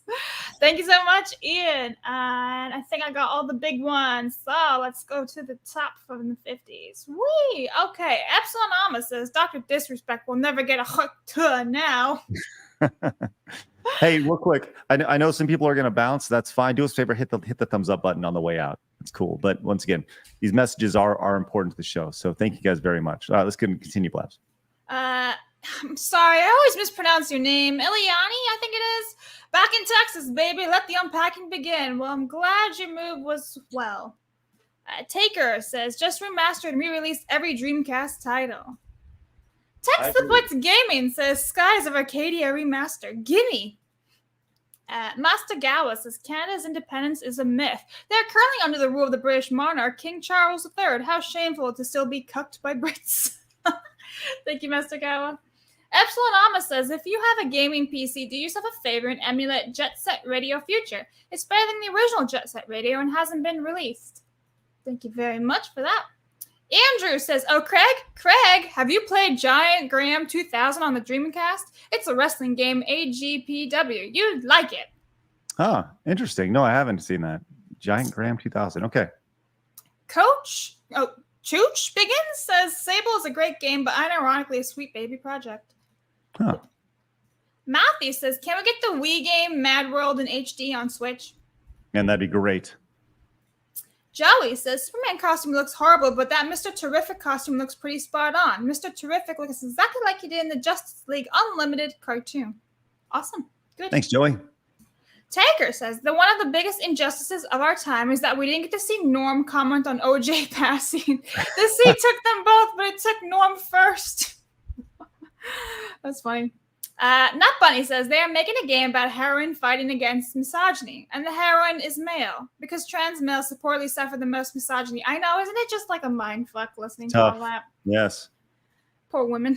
Mr. Hardcore Mode says they them blades of leeching. Each hit gives 2 HP. Defense against bigots 10%. Against side scrollers is increased by 50% only on Pride Month. I like that. Dwight says, if you want to know who starts all the wars, buy Mel Gibson a beer. That's funny. Old Man Hawk says, Grums and LM went over this last night. If you need answers, bring in Grums. Thank you, Old Man Hawk. Flickerbox says, current NDA do not cover up any illegal actions. Thank you, Flickerbox. A feline named Vajayjay, member for 4 months. Public opinion is like public bathrooms, very poorly maintained, full of poo, and people looking to score. Ew.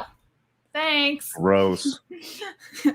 Lol says similar thing happened on the FF14 community. Xenosi's Vex was accused of similar thing, but he won a defamation lawsuit, and the guy was ousted as a true predator. Crazy story. Should try having him on. Huh. Wow, that's interesting. I'll tell you this, man.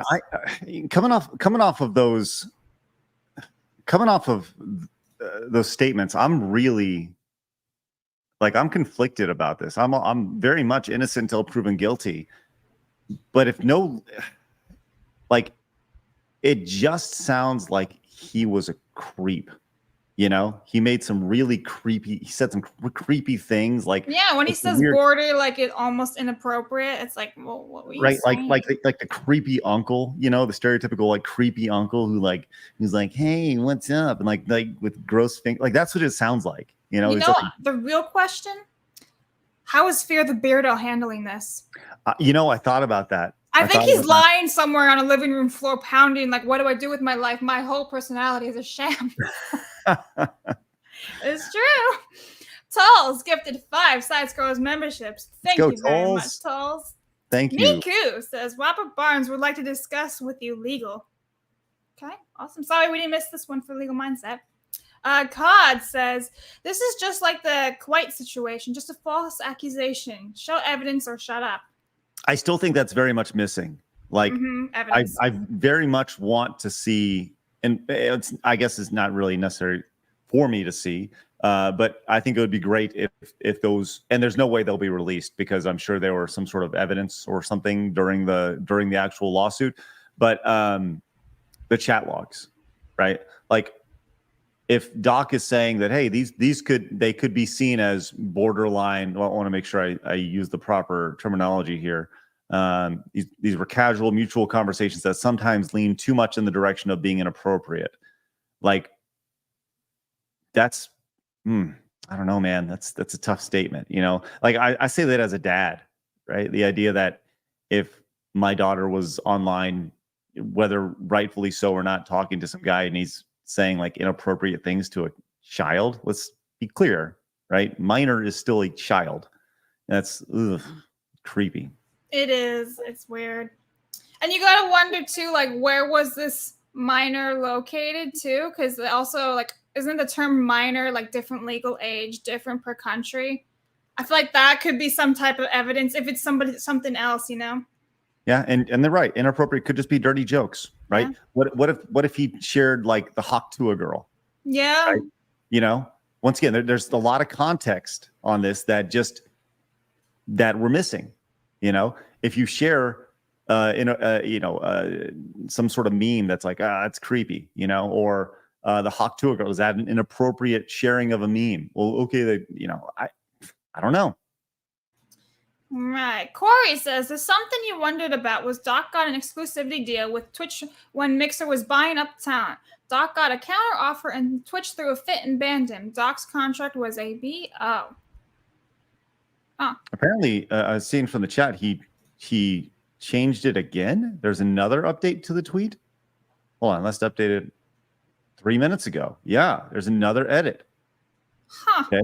Wow. There's been another edit to this. I want to pull this up and pull these up side by side real quick. So continue, Blabs. Cod says, I think Jeremy's point he was making is if Dr. DisRespect really was a predator, that refusing to tell people for 4 years would mean he was sweeping it under the rug. Thank you. Vimarain says, can't NDA be lifted due to police and legal investigation so the truth can come out? Honestly, I wouldn't know. Invader says, I'm on the side to bring some actual evidence. Correct. Master Gawa says, Cody failed to extort DD's audience. Now he is extorting DD directly. If the Doc is innocent, I hope Midnight Society soon to flop game tanks the company. Corey says, after 4 years, what are the odds the minor in question is still a minor? Ugh. Yeah, see, that's also another point. That's what I'm saying. Well, like, how old is this minor? This was 2017. You know, so that's something to keep in mind. That's now 7 years ago. Mm-hmm. So, but unless this kid's like was 10 back then, is now 17. Oh, my gosh. Anyway, Cod says, yet again, show is the proof. Show the whispers. It's just like quite.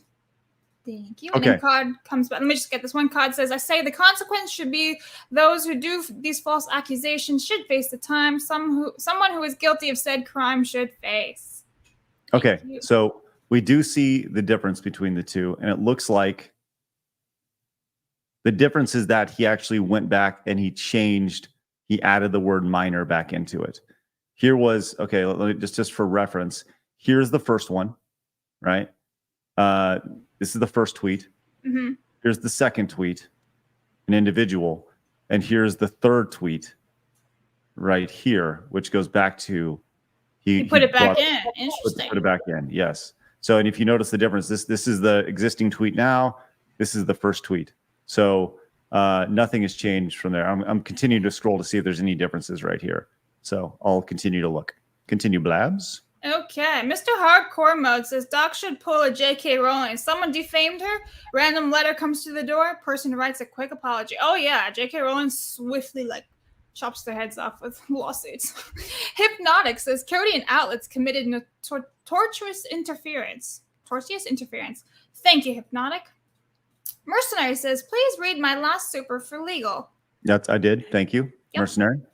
427 R book says, to be pedantic, PDF file doesn't always imply crime, as it's a psychological use, doesn't require an act. Ergo, it's not automatically defamatory, though it probably is in this case, given context.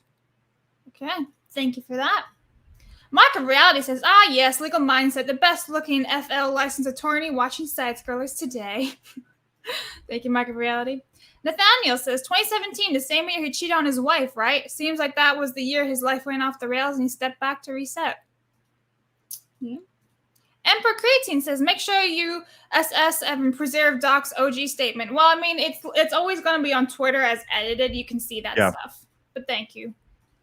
Cod says, yet the lawsuit didn't happen until 2021 after he was banned. Why didn't they ban DisRespect in 2017? If this happened then, why wait until 2020?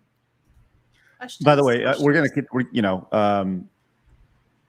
I'm sorry. Continue, Blabs. Okay.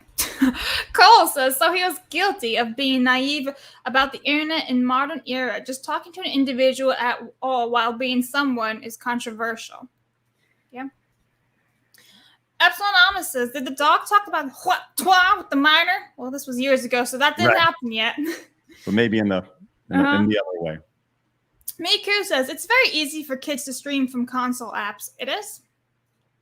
JR says, great one today. Thanks, Craig and Blabs. Thank you for watching. Lord Bother says Beardo canceled his stream for today 30 minutes ago. No, he's probably like pondering the floor, going, "What do I do? What personality should I become next?" James says the person was 17, but here is my thought: who knew the person's actual age? Who knew who the person who was who they said they were, and not someone pretending to catch him? You know, these are very great questions. Yes.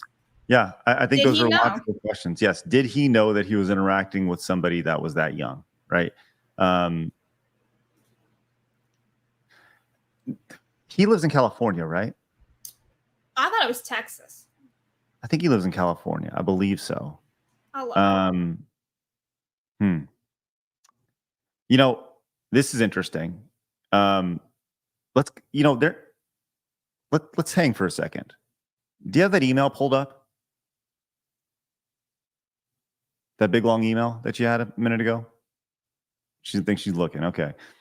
So Grums put this out just a second ago. Now, I have not read that email here, but Grum says, Dr. DisRespect just put out a public statement. He says, confirming the Twitch settlement was about text messages, but of a casual nature with nothing illegal. This paired with the leaked rumored email circulating around seems to confirm this was a witch hunt by a group of Twitch employees bent on getting him. And Blabs is gone. There, she's gone. Okay, that's fine. That's interesting, man. That's interesting. There's this entire thing here. Blabs, how are you? Are you okay? So my mic was disconnected, and then StreamYard wasn't picking it up again. Oh, okay, sounds Sorry. good.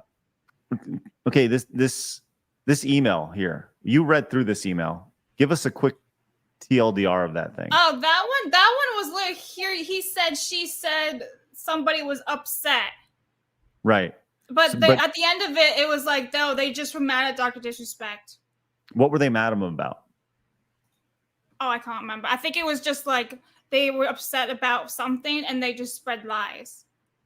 It really, like, it's really not worth mentioning because there's no way to verify it. That thing is just like a nothing burger. We can't even verify if this is an employee. Right.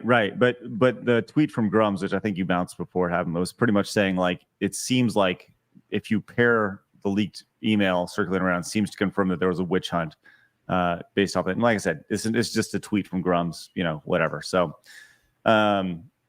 look, listen to this. I am the Icarus came in with a massive $50 super chat. It says, wow. Moral of the story, just be a normal man. Man, oh man, are you right on that? That is, if we can all just be normal men and not be freaking weirdos, the world would be a lot better place, wouldn't it? Just stop being creepy, y'all. Stop being creepy. I'm the Icarus. Thank you so much for your extreme generosity. Let's get you guys on the wall. I want to read some of these direct donations as well, and I'll check out Rumble as well. Jack, thank you so much for picking up that American Pride t-shirt. Once again, pick it up now, because if you don't, you probably won't be able to get it for July 4th. Go pick it up right now. Links in the description. It says Hillside Scores. It may be late for Pride Month, but the real Pride starts next. God bless America. Thanks, Jack. 44K Panda says, I also hate supporting Disney, but I think I might be worth it occasional supporting them when they, quote, do the right things. It might spur positive changes, potentially. Abdulio says, I'm sure someone has mentioned that mentioned this before the DuckTales Remastered I'm sure someone mentioned this but DuckTales Remastered was the penultimate time Alan Young voiced Scrooge McDuck. Scrooge before Mickey Mouse. Would be the last time before his death in 2016. Yeah, man, for sure. I knew that. 90 Dragons says Connor's actions reek of desperation and delusion. If the doctor was guilty of any crimes or even funny business in general, then why now? Why did Twitch end up paying out? And most importantly, who exactly is the victim? Smells like BS. Delta says Twitch staffer known for being very sketchy, even beyond the simp moderators. I don't know if you remember Destiny and a few streamers were peddling NFT clips, which quickly died after streamers didn't give permissions. The developer was a Twitch engineer. Interesting. There's so much follow up. I looked up on the internet, and it seems that Dr. DisRespect does indeed live in California. Okay, cool. But we have to show this while you're talking. I'll just show this one. There you go. Oh yes, please let everybody know what's going on. That's great. This is what happens when you donate $50. That's right. We deliver the good stuff for you guys. That's good. Mhm. All right. Timothy came in on Rumble, says, thanks for having Andrew Legal Mindset on the show. Tremendous guest. Yes, he did excellent. Marco Reality says the pedophile accusation is something that is heating up in the election season because the Epstein case, etc. It's seen as the left as an important accusation. They can't starve you. Came in, says, my understanding is that 43% of the trans community is pretty good with knives and not tying. Okay. Oh my. Broke Crater says he really does look like a mom dressed up. Lol. There we go. And I think that is nope. Let's see. Market Reality talking about the War of 18. If the monarchy won the War of 1812, why do we speak American instead of Canuckistani? Let's see. And Market Reality says the United States won the War of 1812. They burned down the White House, then turned around and got their asses kicked in Baltimore. Then got their 30,000 man army clobbered in New Orleans. There you go. Let them know. All right. There we go. I think we're caught up on everything except for Master Gawa. Says, didn't Jason Schreier sit on allegations against NeoGAF and Blizzard because of game journalism? Yes, they did. And I think that's really messed up. Really messed up. Wanted to sell his book.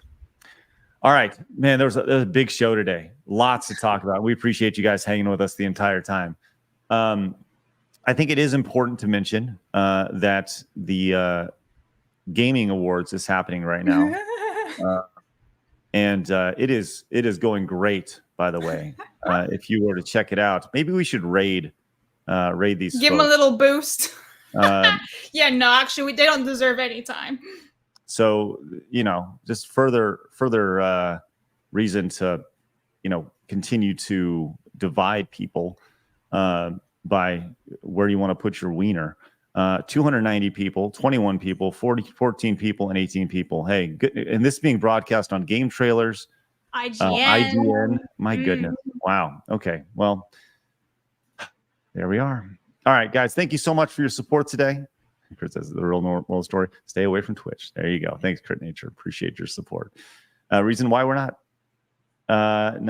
doing it. That's right. And as Flying Nendrick says, further reason to take gaming back. Yes, head to takegamesback.com. More information coming in the next probably week. All right, guys. Thank you so much for your support today. Phenomenal show. Do us a favor, hit the subscribe button if you're new. We appreciate you guys hanging out with us. We're live Monday through Friday, every single weekday at 11 a.m. Central Time. Going hard. Your support was spectacular today. And once again, you guys allow us to do this on a day-to-day basis. We'll see you guys tomorrow when we're back at it. Make sure you guys go subscribe to the Side Scrollers Place channel. Go find Blabs over on her channel. Links to everything is down below in the description. And remember, people are going to try to keep you down. Don't let them. You guys got a goal. Go get it. Have a great day, guys. See you later. Bye-bye.